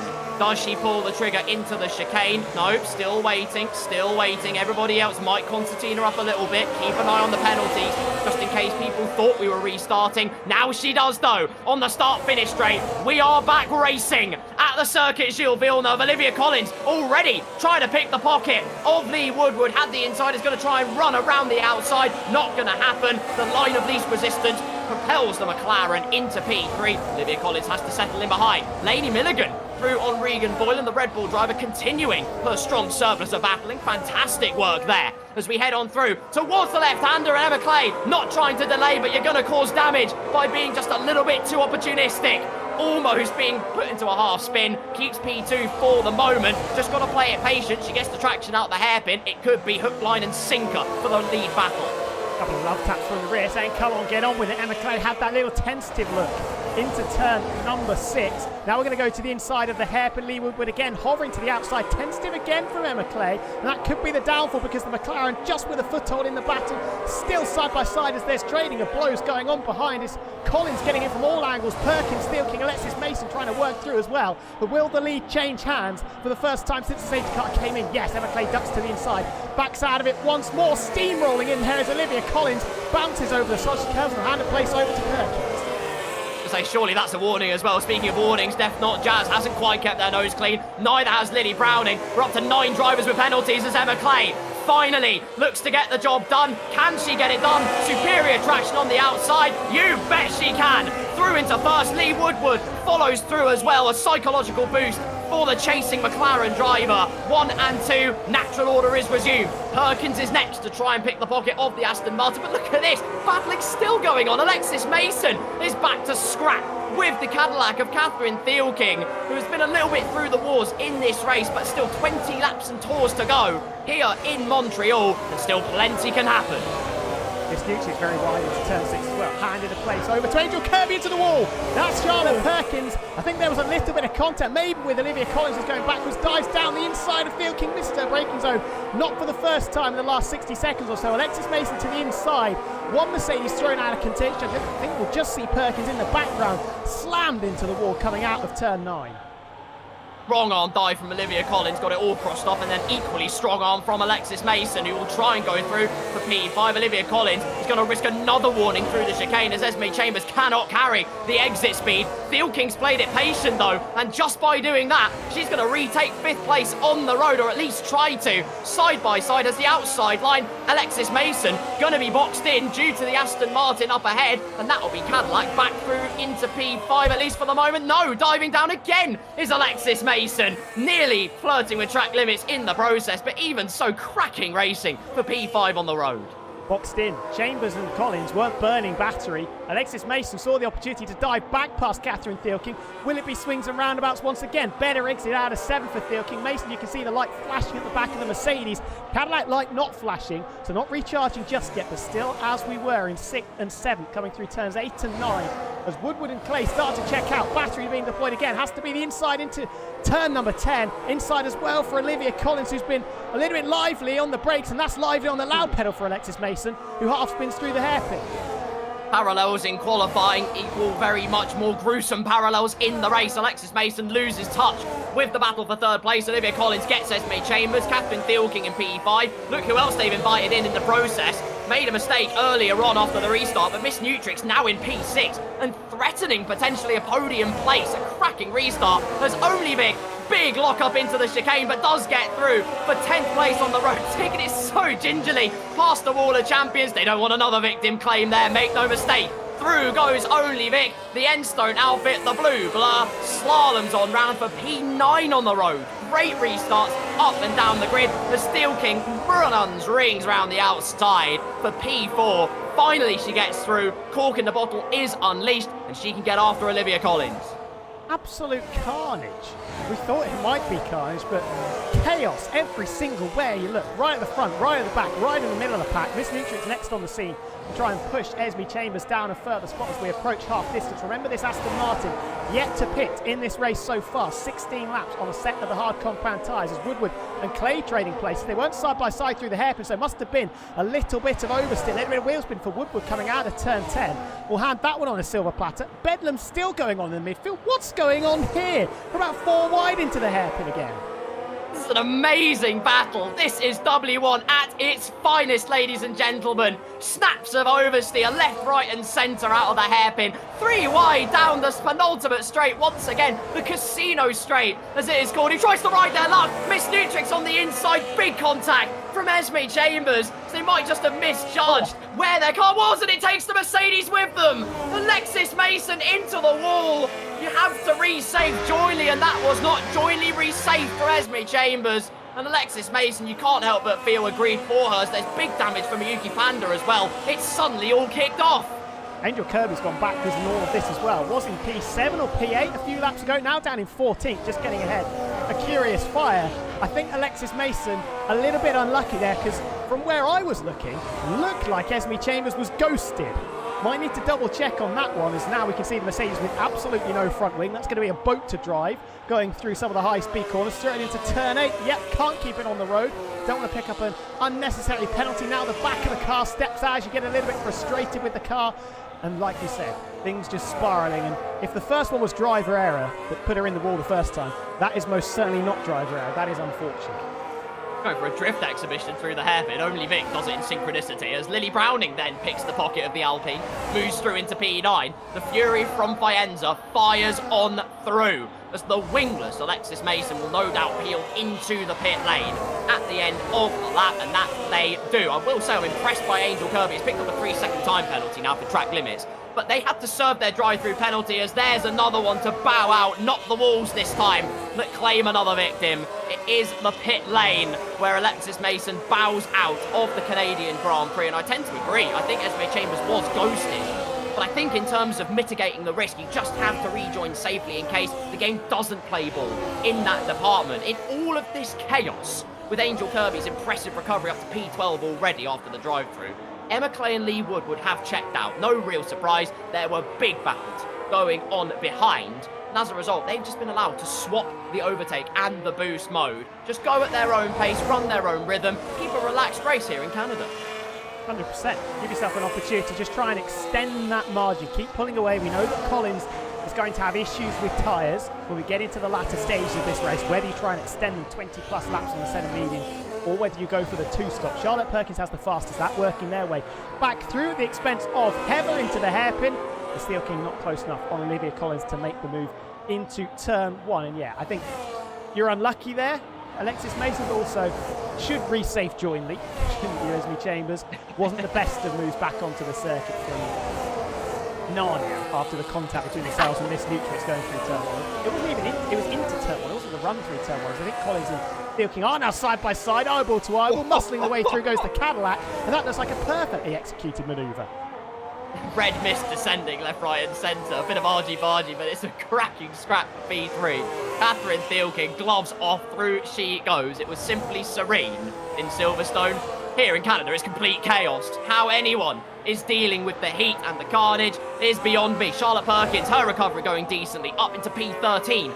Goes the lone Mercedes driver in this race, through on Lainey Milligan. Elsewhere, Regan Boylan in P10, catching up to only Vic. But then the top two still in a realm of their own. Jess has said in the chat, and quite rightly so, I have to rejoin the circuit. Pretend there's no ghosting, wait until all the cars have passed me. Yes, I will lose places, but still, exactly. You mitigate that risk of potential further contact being made. It's just better to read safe jointly. As, oh my goodness me, Olivia Collins not happy with the racecraft and battleground proceedings of the previous lap. Makes a dastardly dive on Catherine Theelking, loses them a whole heap of time.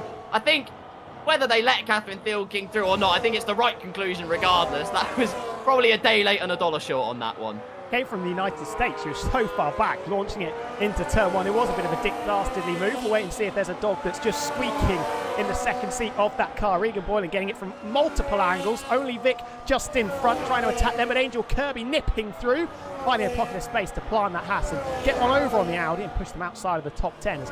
Curious Fire and Heather going at it on the exit of turn number 2. The Cadillac up to 13th. As now Angel Kirby, I think, has just disposed of Only Vic into turn 6 and has done. Indeed. Great job from Angel Kirby. Her Rosa recovery going extremely well. There's Def Not Jazz has got Lily Browning all over their case. Dispatched of the Alpine not but a few laps ago. Now has got the second Audi ahead of them. And what a drive it's been from Lily Browning as well. You've still got Esme Chambers in that pocket of space waiting to pit, waiting for maybe another safety car to rear its head. Hasn't arrived yet here on lap 22. We've well reached the fulcrum point of this race. Emma Clay and Lee Woodward in a class of their own. Theelking in P3 with a penalty over their head. Olivia Collins, no doubt, will probably have to stop again, which means Miss Nutrix will inherit P4 on the road. What a race from Ferrari. Then you've got these two out of the final chicane. Compromised exit from the Audi car means that the fury from Faenza will unleash itself upon the Audi. However, cool, calm and collected is Def Not Jazz. Definitely is. Stays in P7 as Heather has got to soak up some pressure. Pressure with Curious Fire just behind. They've been trading blows. Now it's the Williams. This time last lap, it was the Cadillac in P13. So swapping places, nice little scrap unfolding. Heather looks to be quite slow there out of turn 2. So maybe that's using none mode on the run into turn 3, which is why you're driving a little bit like a bus with the speed you can carry on the run into 3. And just catching Curious Fire a little bit. She's got a yellow flag. Is that Angel Kirby? Oh, no. Yes, backwards. Wow, how has that happened? Probably just put the boost on too early, that's my guess. I don't think the tyres are going to have blown up or anything like that. Nope, car's tracking completely fine. So just a bit too early on the boost. That's definitely not the first or the last time we're going to see something like that. The judgment of how much grip you have, when to put the boost on. It's called out a lot of people in this race. It's just called out Angel Kirby with front wing damage on the right-hand side of the car. I wonder if they were given a bit of a helping hand, because it's very easy to lose it out of turn number 7. Really tricky traction there, but it looked like they were a decent whack down the straight as well. So maybe really close racing was battling away with, was it Def Not Jazz, or it might have been Charlotte Perkins just on the lower reaches of the top 10. So maybe a little bit of contact there. That's just giving the Haas a bit of a helping hand, a bit of a shoulder barge into the wall. You can see the downstairs. We also saw Olivia Collins into the pits, disposing of those medium compound tyres. Hard tyres to the end of the race. So can't wait any longer. Can't just goal hang for a safety car, having to jump in now. Angel Kirby into the pit lane as well, of course, to get rid of the front wing damage. A couple of other drivers have done as soft tyres for Angel Kirby. That's interesting. Last time we saw that, a driver bowed out of this race. Angel Kirby not bowing out of this race as it stands. It's going to go for the fastest lap glory point. And fair enough, I respect it. Other big news, though, up at the front of the field, Emma Clay has put that race pace to very, very good use. It's outside of the overtake range. Lee Woodward cannot extract more pace from sitting in behind the diffuser of the Ferrari. Emma Clay showing exactly why she was right at the sharp end for Silverstone, exactly why she should be at the forefront of the championship conversation, as Def Not Jazz and Lily Browning's battle just got a bit more spicy, because Charlotte Perkins has joined the action onto one side. On the right-hand side, Charlotte Perkins just nicks the places from both of them. Twice for the price of one, as across the chicane goes Lily Browning. Great move and judgment from Charlotte Perkins. Brilliant driving. These two, I think, were just tripping over each other behind. Definitely Jazz, really tight line, kept it really far over to the right into the final chicane. I think that just caught Browning out ever so slightly. But she was giving a helping hand over the sausage curbs and off the bumpy road through the final chicane. Another penalty handed out Yuki Panda. This time, 1.5 seconds still the margin out in front of Charlotte Perkins. Now 3 seconds clear of this group, which has just been joined by Regan Boylan, who was batting away with only Vic going through the hairpin at the end of the previous lap. As the two Audis now started to converge on each other. Indeed. Only, well, to be fair, I can't remember what I was saying now. Definitely Jazz and Regan Boylan back into the fight. You're absolutely right. I think that's probably the point I was trying to get at. But my words confused themselves. A brief yellow flag and Williams in the wall. It's happened again. What is also happening, though, is Olivia Collins on those new hard compound tyres is going to go through on Esme Chambers, who still is yet to pit in this race. Goal hanging until the last possible moment for a safety car. And this is what the order looks like now on lap 25. Emma Clay leads, Lee Woodward in second with a penalty. I know what I was going to say now. Only 5 drivers don't have a penalty in this race. That is the crux of the Canadian Grand Prix, and Lily Browning adds to her account with another 3 seconds. Lee Woodward in P2, Catherine Thielking running a lonely third but catching up to the McLaren, still a second place on the table. Miss Nutrix in P4. Quiet but consistent, a very clean and composed, but also brilliant race from the second Ferrari. Olivia Collins in P5 on those new tyres is going to have blistering pace. Esme Chambers still yet to pit. Perkins in 7th, Jazz in 8th with Lily Browning and Regan Boylan rounding out your top 10. And the two Mercedes have been in the wars, haven't they, throughout this race? Charlotte Perkins and Alexis Mason, who's retired. They were getting stuck in, and there were a few issues going on. As Catherine Thielke with a second, 3-second corner cutting penalty, so that'll be 6 total. So still an opportunity perhaps for Miss Nutrix A to get onto the podium, and also Olivia Collins, who with 13 lap fresher hard tyres than Thielke, 12 lap fresher than Miss Nutrix, maybe the opportunity to get to the hairpin, or get to the, that's the words that I was about to come to, get to the podium hairpin wise. That's definitely Jazz, not for the first time, going very deep into turn number 10. Just maybe opens an opportunity, vulnerable, as these two getting stuck in once again on the run down into the far chicane. Appearing from out of nowhere is Regan Boylan dumping the air. So down the inside of both of them, 2 Audis make contact. Regan Boylan's going to go through. Over the bumpy curves goes Deathlock Jazz, and we still run Audi Racing Bulls. Audi, but the 2 Audis have swapped places in this queue. Oh, I thought it was a perfect orchestration of team swapping between Regan Boylan and Jazz for P8 and P9 on the road. Didn't quite work out that way, but still an RB in a very meaty Audi sandwich on lap number 26. Gaps now stabilising in the field. We've got Furious Fire versus Miyuki Panda. Down the inside goes the McLaren driver. Space just about there on the apex of the corner with 10 lap pressure medium tyres, excuse me. It should be a foregone conclusion, a matter of when, not if, for Miyuki Panda, who sits in the points paying positions, but then goes wide. Half spin at turn number 3, taking too much speed and asking too much of the medium tyres. Not binning it into barrier, though. No need for a safety car. We carry on. Not very enjoyable when the back of your car tries to overtake the front of the car. That's not a very enjoyable experience. Did well to catch that, actually, because less so with these cars compared to the ground effect cars, but we hear it so often. Once you lose it, it can be like a pendulum, and it's very difficult to get back. So good save there from Miyuki Panda. Still only a couple of seconds off the back of Curious Fire with a 10-lap tyre advantage and mediums compared to hards. I would not be surprised if the McLaren is back up on the haunches of the Cadillac very soon. Meanwhile, in other news, battle for P4 on the road, because it could well get tantalising, and it definitely will. Olivia Collins, last lap, about 1.7 seconds quicker than what Miss Nutrix has. Same compound tyre, but 12 laps the difference, and that is an issue that becomes exponential on the same compound tyre. Gap now under 7 seconds to try and regain a P4 out of this race. Podium looks to be out of the question, although Catherine Thielking, if she keeps adding to the penalty account, there's no reason why the Red Bulls should be put out of it. Regan Boylan is right there. Lily Browning losing touch with the Audi ahead of her. A roles reverse compared to her last Audi battle. Still remains in P9 at the moment.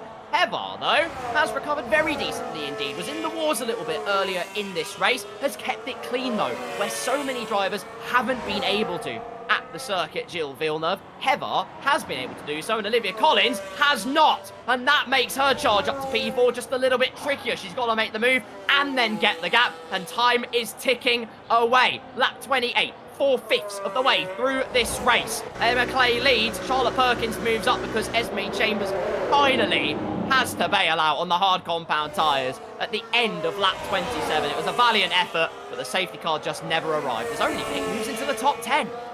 Disposing of Death Not Jazz and might get another place depending on where Esme Chambers filters out. Soft compound tyres like it with a bit of a charge to the end of the race. They might be like marshmallows by the time we get to lap 35, but it should be a good wild ride for that Aston Martin. 12th place, I think, is where Esme Chambers is going to be spat out just behind Heather. I think we could just see the flash of the Williams there coming through, and we do so straight into the thick of the battle to try and dispose of this Williams. So that's another penalty for Charlotte Perkins. Not ideal. We'll keep with Esme Chambers, though, who does have a penalty to the name. But look at the soft tyres. That's one already.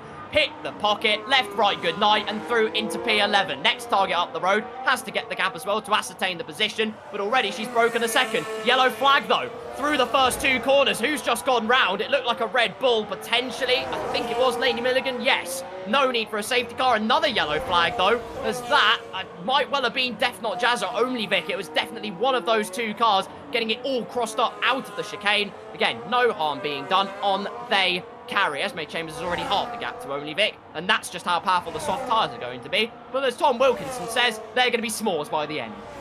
It'll be good fun to see how that one goes. Battle for second and third on the road could be interesting. Just a second and a half now. Thielking just eking into Woodward's lead, but with more penalties for Catherine Thielking, 6 seconds compared to 3 for Woodward. That's going to be a difficult challenge for Thielking, who is looking much safer now on the final spot on the podium. As there is Chambers, can carry so much more speed than Only Vic through turn number 1. Cut back through turn 2, going to absolutely cruise past the Alpine like they're not even there. And returning to the top 10. I say that because turning the battery off eventually gets it done into the braking zone of turn number 3 and into 4. The Aston Martin continues to soldier on in the green machine. Poses the question, knows the tyres will have the answer to seal the deal. Esme Chambers, well on her way. Next target is an Audi. Laney Milligan, I believe that's her retiring in the pit lane, so no need for a late safety car. They done though for one of the Red Bull cars. The other one though going very strongly. Now the gap only 2.5 seconds between herself and Miss Nutrix, and that gap will get ever closer. I imagine catching on lap number 31. Move to make, but then she's got to get up the road. There's into the wall. Goes Death Not Jazz. There's front wing damage on the left-hand side. We've seen many drivers overcook it at the hairpin, and that can be the result. Only Vic might well gain another place here. That's the third or fourth time Death Not Jazz has gone really wide into the hairpin, and they've not been able to get the speed off, take the speed off and get back over to the inside, and this time just carrying way too much speed, slams into the wall, chips off part of your front wing, and that gives you with a bit of a challenge going into the final 5 or 6 laps, with now Only Vic right there. Heather also with no penalties. We need to shout that out. Only 4 drivers that haven't picked up a corner cutting penalty as yet. Heather being one, a big slide for Death Not Jazz coming out of turn number 2. This is going to be much harder in these final few laps than the Audi driver would have been hoping for. Carlotta Marchi, another one, and colour me impressed after all of the shenanigans on the start-finish straight on lap number 1. Right in the doldrums, seemingly no way back to the points-paying position. Scratch that, safety car has revitalised the RB driver in 13th, and that is solid points on the board after what was quite an arduous affair early doors. But look at this, the battle for P2 getting very frisky, like you say. Catherine Thielking within a second, a massive lock-up on both the front tyres. For Lee Woodward as becomes ever more strugglesome to keep the tyres in the window, but then snapping with oversteer out of the corner to pay the compliment is Catherine Thielking. The tyres, like you said, Tom, they are going to make the distance, but they are going to be a struggle to maintain. Sliding in sympathy there. Double lock-up front tyres being destroyed by Woodward into turn number 6, and then returning the favour, Catherine Thielking destroying the rear tyres on the exit through turn number 7. Lovely little bit of symmetry there as Woodward a little bit wide as well. Heading into the hairpin, brings the Cadillac right up onto the tail of the McLaren. We'll have the overtake boost mode, that lovely blue flash as it shows you that you're inside 1 second at the start of a new lap. You'll get it around about now as you come into the final chicane. And following really closely, I think Woodward really starting to struggle with these tyres, and it feels like on track at least, it's only a matter of time before Thielking gets the better of the McLaren. Just to reiterate as well, Lee Woodward plays on controller and is that quick. He's absolutely rapid on the controller, but it does come with its own caveats, i.e. can't exactly manage the tyres in the best way you'd hope for. Speaking of tyre management, guess who doesn't need that? Oh, Miss Nutrix goes wide. Olivia Collins did make the move. I saw it happen, but whether there was contact into the corner as well, Miss Nutrix rejoins the track. Luckily, no penalty for the Ferrari driver. It's a clean and cool-cut 5th place. But more drama into those 2 corners as Esme Chambers is going to pick another place off on the soft tyre account. Has picked up more penalties in the process of all the pace, but it's up into P8 on the road. Yeah, that looked like a little bit of an interesting one is into the wall. Hard there, Lily Browning into the final chicane. That's the Wall of Champions claiming what I think is its first victim this evening. Big front wing damage there. That's, well, the equivalent of you might as well just have a baking tray attached to the nose cone of that Racing Bulls car. There's going to be copious amounts of understeer for the final 4 laps. And I think that is going to be Esme Chambers scampering off into the distance. Another double lockup for Lee Woodward. That won't put off Catherine Thielking down the inside into the final chicane. The Cadillac moves through. Not quite done yet, though, as Woodward tucks into the slipstream. Not close enough to challenge into turn 1. They've got to be careful, though, because we've got the Cadillac fighting the McLaren here for 2nd and 3rd. And just in front of them, a bit of symmetry, Newton Panda fighting the other Cadillac of Curious Fire. Well. It looks like Yuki Panda's fighting Angel Kirby, according to the Delta, but 9 laps on soft tyres will probably do that for the Haas driver. There's Lee Woodward in the wheel tracks, rolls reversed. Again, another massive double lockup into the left-hander from the McLaren Maestro, trying every single trick in the book to try and get past the Cadillac, i.e. being unorthodox, burning the battery down here. McLaren gets out of the way. Lee Woodward overcooks the braking zone, and that will surely be a warning, but it will also be time lost.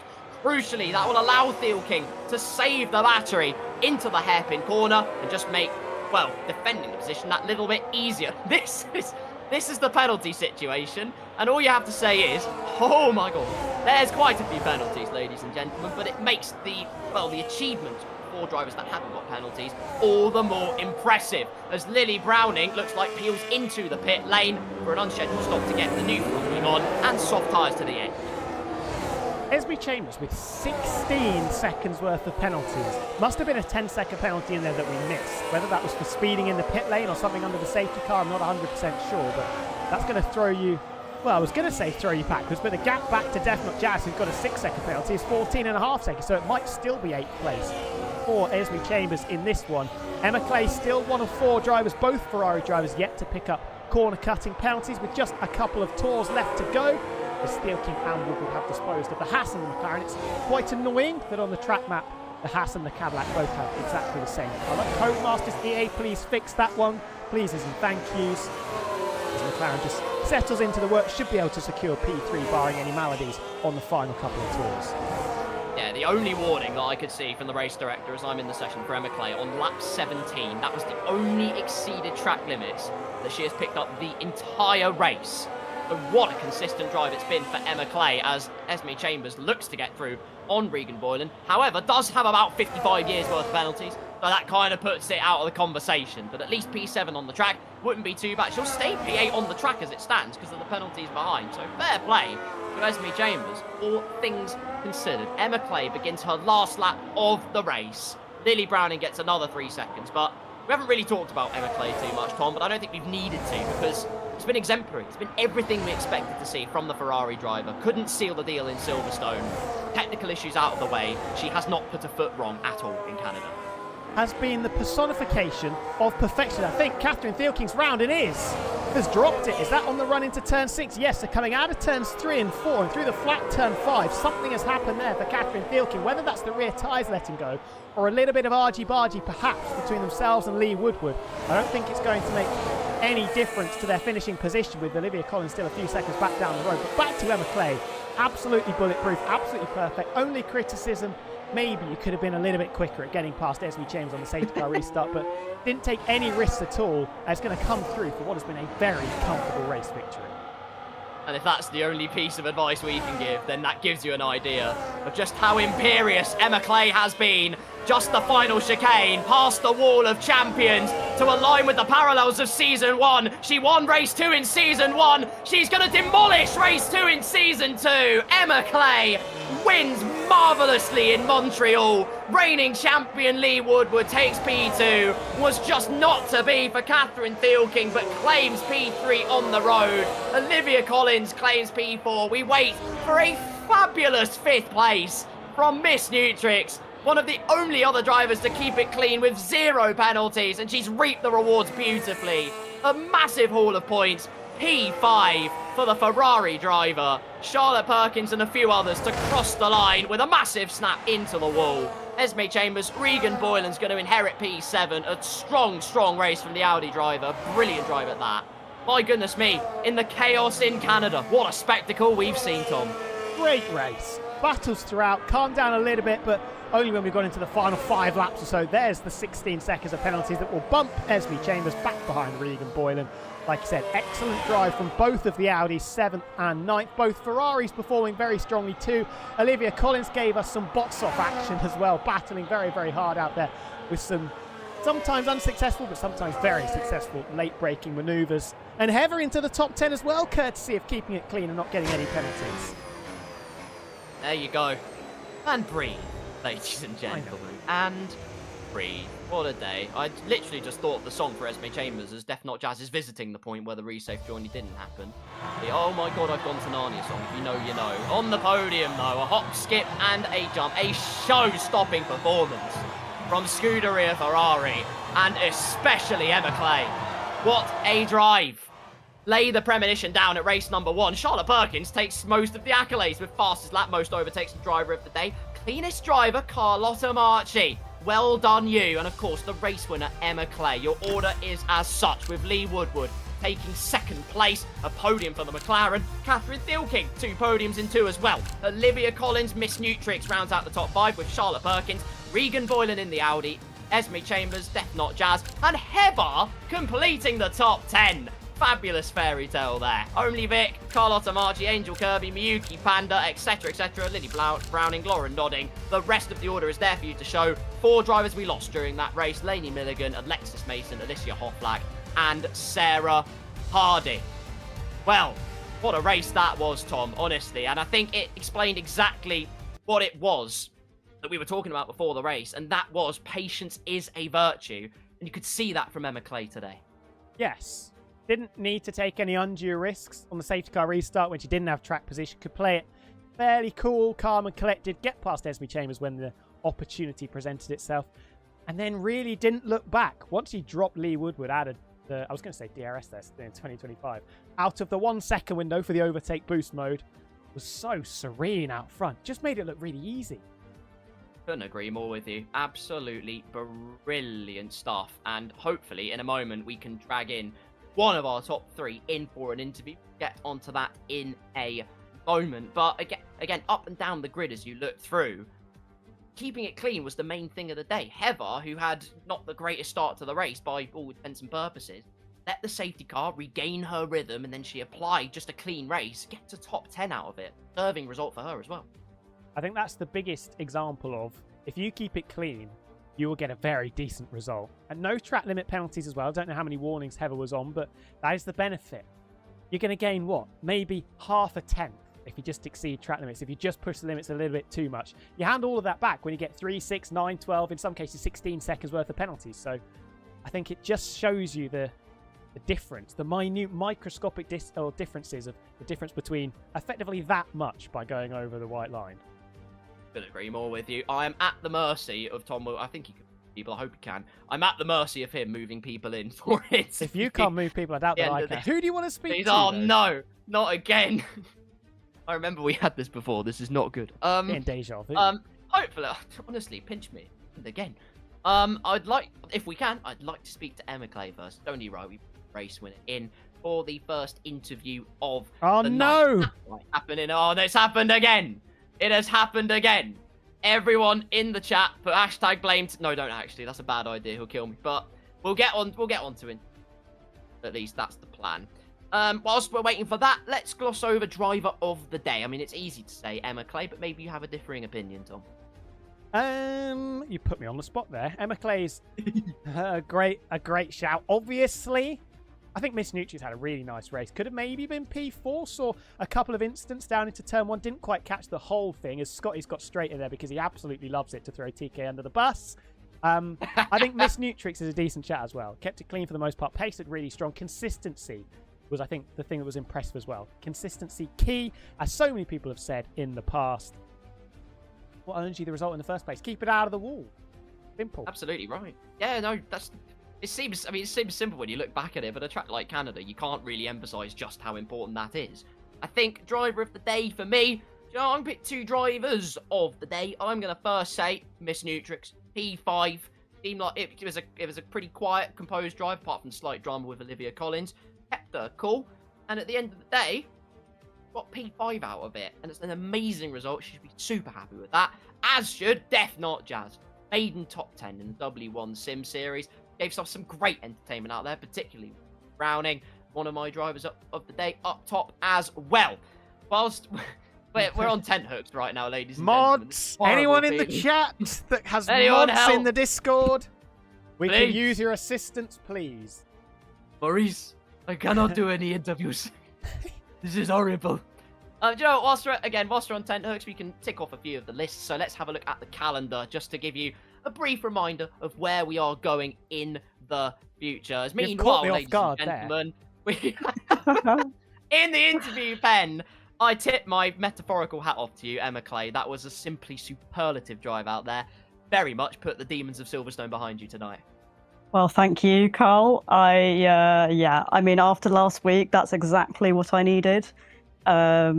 Just absolute redemption there. And I obviously couldn't have done it without several people helping me along the way. Got some last minute advice from my brother yesterday. He really put that mentality back into my head. I was really not happy yesterday with my pace.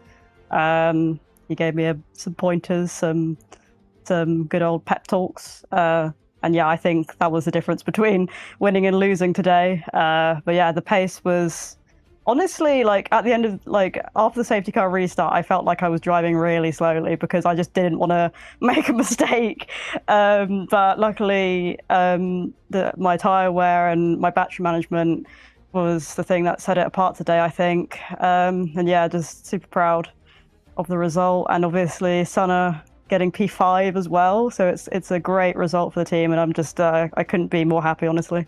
I absolutely share your sentiment. And that's all the preparation, take nothing away from the fact that you were the one that made it happen. So really well done in that aspect. And you kind of stole the next thing from me, which is that your management of the race was excellent. I think really it seemed like a matter of time, I think is the best way I could put it. When you had that close quarters combat with Lee Woodward, it was just managing in a matter of time. And then eventually you could let your pace really shine through.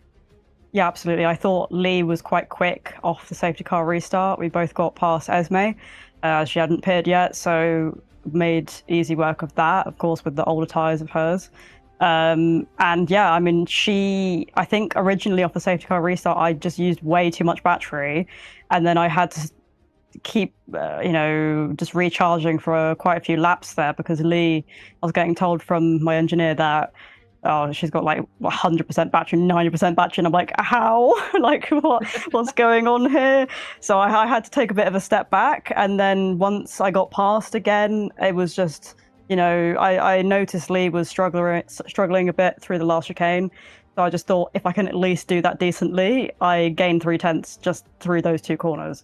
So yeah, it was just literally managing the entire lap apart from those 2 corners. And even on the second to last lap, I actually read the wrong braking marker board and just went off the track actually, but I slowed down enough not to get a penalty there, so that was good. Yeah, that was a heck of a race, and yeah, super happy. Super well done. I now leave you at the mercy of questions to Tom Wilkinson.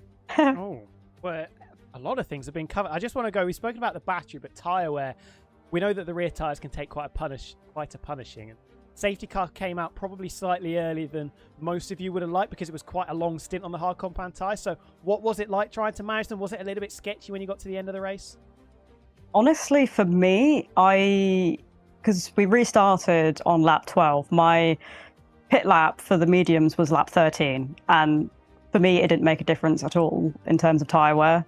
If anything, I could have gone for probably, I don't know, nearly 10 laps long. No, I mean, I say 10 laps, but near about maybe 7 laps longer with my tyre management. I was really managing the tyres out there. I think I ended on like 50% something on the rear. I'm not too sure, but it wasn't I don't think it reached 60%. So yeah, I think just managing the rears, like in preparation, the original setup, for me, the rears just were going. So we had to make some adjustments to obviously fit my driving style, but fit it to, protect the rears. And that was literally the main thing today: protecting the rear tires, battery management, keeping it clean. No, I got, I think, one warning in the race.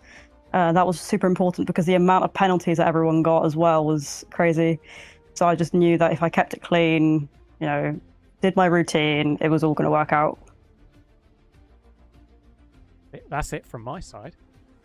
And fair enough. In which case, my final quick one from me then is the calendar. Next race we go to Imola, virtual home of Ferrari. Just what are your thoughts and feelings going into that race? Because I'm sure it becomes just that little bit more special now. Absolutely. Going to Imola, it's going to be a special race for the team. I know that for sure. I'm not sure if it's a great league racing track because typically it's not a track you go to in league racing. But we're going to give it our best shot. I have literally done very minimal Imola practice. I probably did like maximum 5 laps of time trial, probably about a month ago now. So yeah, gonna have to give that our best shot. But I think as long as we can, get all the preparation right early on, and not like this preparation where I was only happy last night at probably 8 o'clock in the evening. I think it should be okay. We're going to try our best to get consistent results here. Can't wait for it. Well, the result that I thought you thoroughly deserved in Silverstone, you lay down in Canada. Emma Clay, massive congratulations in Imola. Thank you guys. Cheers. See you later. Brilliant. There you go, everyone. Emma Clay, our P1 dweller for today. Thoroughly deserving result. Kept her honest, though, the entire way through. That was the reigning champion, Lee Woodward. Lee, welcome in. You open up your podium account for Season 2. P2 in the Canadian Grand Prix. Seemed like some fun battles out there. Talk us through it. Yeah, it was pretty fun. After last week, ignoring the game crash and all of that, I did not have the pace. I saw where Emma and Catherine were and went, yeah, okay, P3 is fine for me. And then this week, just somehow managed to stick with Emma. And then when I saw Catherine got the early 3-second penalty, I thought, right, okay, maybe I can just sort of stick with them. But it was nice considering that setup I was using for the race, I'd only put on this morning because I'd been using the wrong setup for the entire week for practice. So, yeah. Wrong setup. I think you did admirably well. Well done. Now, onto the next point. I mean, you said about the pace of the car. It seems like you have really good pace already, so let that take nothing away from you in that aspect. But what's the next step for you going forwards into the next races? You've got P2 on the board, a deserving podium, rightly so. So what's next on the agenda to work on to get you to that race-winning territory to really challenge out there? I think my main goal this season is last season I proved sort of to myself and to myself mostly that I could do it, I could win. This season's mostly about trying new things, learning the cars, trying to win in different ways, see how I can try and just take points out of people. And hopefully get to a position similar to what we've got, I think 4 drivers are in at the moment, with hopefully a contract with a team. That would be the dream. Absolutely. Tom Wilkinson, any questions for Lee? Consistency was a big factor around a circuit like this where A, it's easy to make mistakes, and B, it's easy to pick up track limit warnings and then spiral into penalties. From your perspective, how easy or difficult was it to try and stay consistent throughout, especially when the tyre wear, rear tyres in particular, can be quite punishing? I'm really hoping at some point, I'll watch the stream back in a little bit, but I'm really hoping there was one point just before the safety car came out where I fully just nearly put myself in a wall by accident, and Olivia nearly got past and then the safety car got called out, so that saved my race. And then I think for the final 2 or 3 laps, going into, I think, the chicane where George's car broke this year, that chicane was catching me out quite a lot. I was nearly in the wall, I was accidentally cut in the corner, and yeah, just couldn't keep the car on track towards the end. Back to you, Carl. Thank you kindly. I'm going to ask a different question to what I asked Emma Clay, because Imola's next on the calendar. I could ask that to every driver. But I'm going to ask this. We've been to two very different types of circuits. Silverstone, nice and open, tricky on the battery management. Canada, much more claustrophobic with the walls, but maybe slightly easier on battery management. What kind of circuit have you preferred driving so far? Something like Silverstone or something like Montreal? I've found that every track I liked, or a lot of the tracks I liked with last year's cars, I don't like with these. So Silverstone going from my favourite track with the ground effect cars to now a track I barely even want to touch with these cars. Oh no. Which is a real shame because it's Silverstone. But I think tracks like Canada going from one of my worst tracks to a track I enjoy driving now is quite encouraging given the calendar for the rest of the season when we've got Zandvoort, Madrid, Catalonia, all of those. I'm really looking forward to them. Absolutely fantastic. Well, we look forward to seeing what kind of charge you can apply in Imola as your Discord name now. So let's join Discord, by the way, ladies and gentlemen. Up with all W1. The McLaren Maestro Woodward, P2 on the board. First podium to the account. Enjoy your evening. We'll see you in Imola. Yeah, see you in Imola. Brilliant. There you go. P2 done and dusted.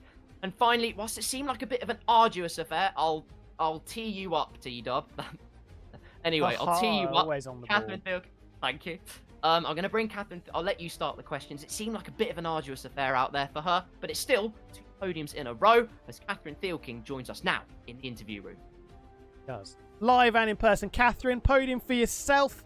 Decent start to the season, of course. How tricky was it out there today? Looked like a lot of drivers were maybe struggling with consistency. Very easy to light up the rear tyres. Getting embroiled in some battles as well. What was it like from your perspective? Oh yeah, it was really, really tricky from the start. Starting P4, I kind of got stuck in that little, kind of just that chaos in the back in the first few laps, and getting that early penalty was not ideal, but I think I did a pretty decent job hanging on today, because I was fully expecting to just not score a podium, so this is a very welcome result. When you're at a circuit like this where you can pick up a lot of time from being aggressive and being risky with the track limits, when you do pick up an early penalty, how does that change your approach? Because I think you got it within the first 5 laps or so. Yeah, I think it was like lap 6 I got it. Yeah, as soon as I got that penalty, I was kind of like, well, I have, I guess, 3 more warnings, might as well just, push, is what it is, this penalty, and, just gotta make the best of it, Oh. So, Catherine, look, P3 in this race, it seemed like, I think the best words I could put it was an arduous affair, but to put a kind of positive spin on it is that even though it wasn't your best day out on the racetrack, even though Canada is the curb abuse, essentially, you still get a podium out of it. And, of course, you chased for the championship and got oh so close last season. So how much confidence can you take with you, knowing that even when it isn't your day, you can still show up and those podiums still present themselves? Yeah, I mean, I know there's kind of things that happen that can be out of my control. And this, today I did make a few mistakes with the penalties and that spin on the last lap. But, my confidence is still high. I still believe in my abilities, and I just still gotta continue to work on my pace, my racecraft, and kind of trying to minimize as many mistakes as possible. Because what I've learned from the past is, like, as soon as you get those thoughts, like demeaning thoughts of yourself, and when you start to put yourself down for like inadequate performances, it just makes things worse, and it's like you're going nowhere with doing that. So just gotta keep believing in myself, Sure. I think to stick on that point as well, final one from me. You talk about the psychological aspect of being a driver. When there are things that don't quite go your way, or where there are moments that don't quite present themselves as you would have hoped, how do you bring yourself back up? What's your process of getting back into that mindset and getting back on the pace? Yeah, I kind of just, tell myself to keep my head down, just not to dwell on what's happened. You gotta keep looking forward and trying to make the best of what you can do. Simplicity in motion, ladies and gentlemen. Catherine, massive congratulations. P3, 2 podiums in a row. No one can turn their snout up at that. So very well done. We'll see you in Imola. See ya. Brilliant. Well, there we go. Whoosh. And breathe. I'm sure Olivia Collins has put in the Twitch chat top 5 interview. Listen, I would absolutely adore that. But what you're seeing here, and no, it's not my glam routine. It's just really hot. So as much as I'd love to... Oh, you do look a it's bit quite- shiny, don't you? There's a bit of reflection thank coming off the cheek. My skincare. Oh. Now, Canada is done, but let's have a quick look at the calendar to see where, of course, we are heading next and in the future, because that's 2 races done. That's a fifth of the season gone in a flash. And so we head next to Imola, Emilia-Romagna, home of Italy, Ferrari, RB, potential for some home heroics. We shall soon find out. Then it's the double Spanish header at Barcelona and Madrid before we head over to Texas for the first of the American double header. Great accent, by the way. Can you try and do a Las Vegas accent for us to just continue that double header? Oh no. Shouldn't take risks without being able to back them up. Las Vegas? I don't know. We'll go with that. Las Vegas will be very interesting with the way the battery works. More places to recharge than a place like Mexico, perhaps, which is the penultimate round with Zandvoort sandwiched in between. Zandvoort's going to be high-stakes affair, going to be on the edge for 95% of the time. Mexico will be a battery fest, as will Saudi Arabia, which I think is just going to be an effective NASCAR race from the things that I've seen at races at Jeddah on the F1 26 DLC. That'll be a lot of fun, I'm sure, but it might be a little bit stressful for the drivers involved with the battery working and the back and forth racing and trying to find the best places to recharge. What a season finale I think that will be. Can't wait for it. Can't wait for the whole of the rest of the season to unfurl and transpire. What a cutthroat clash in Canada that we have had tonight. The exasperation is all too clear on mine and T-Dub's faces, but regardless, thank you everyone for tuning in to the action, for all the support that you have shown to W1 Sim Series. And if you want to keep up with more of what we get up to, please, on the bottom left of your picture, no delay, it's the place you want to be. Also, make sure you join our Discord server. I'm sure Penguin Victoria has all the commands for all the socials, but make sure you join. There's never been a better place and better community. Again, a massive shout out to Venturi for all of these lovely graphics you see in front of your very eyes, and also to Sim Racing Centre, proud partners of W1 Sim Series. We're going to head over, well, to God's Racetrack, Italy, next time. But before that, Tom Wilkinson, what a pleasure it has been to have you in the commentary box alongside me. Where can people find you, though, on an interweb? Judging by the stress of this race, a Turkish barber to sort out this terrible hairline that's receded in the last 90 minutes, which isn't good when you're in your early 20s. Wilco.com's on Wilco.com's on Instagram and TikTok. Managed to jump back into this. Really good fun and lovely being with yourself, Carl, of course. Pleasure is all mine, my friend. As for me, I'll tell you where you can't find me, and that is the cheerful cauldron of Canada. You definitely won't find me there. We're gone. We're moving on now, thankfully. But where you will find me is at my name, Carl Paranik. If you type that in on pretty much any social media platform, you'll probably find me there. Well, a cutthroat Canadian clash. There was only one conclusion. Emma Clay takes the deserved race win, the championship hotting up at the top. And no better time to get a race win on the board. God's Racetrack next, home of the Tifosi. Until then, we'll see you soon. Thank you for watching. Take care, and good night.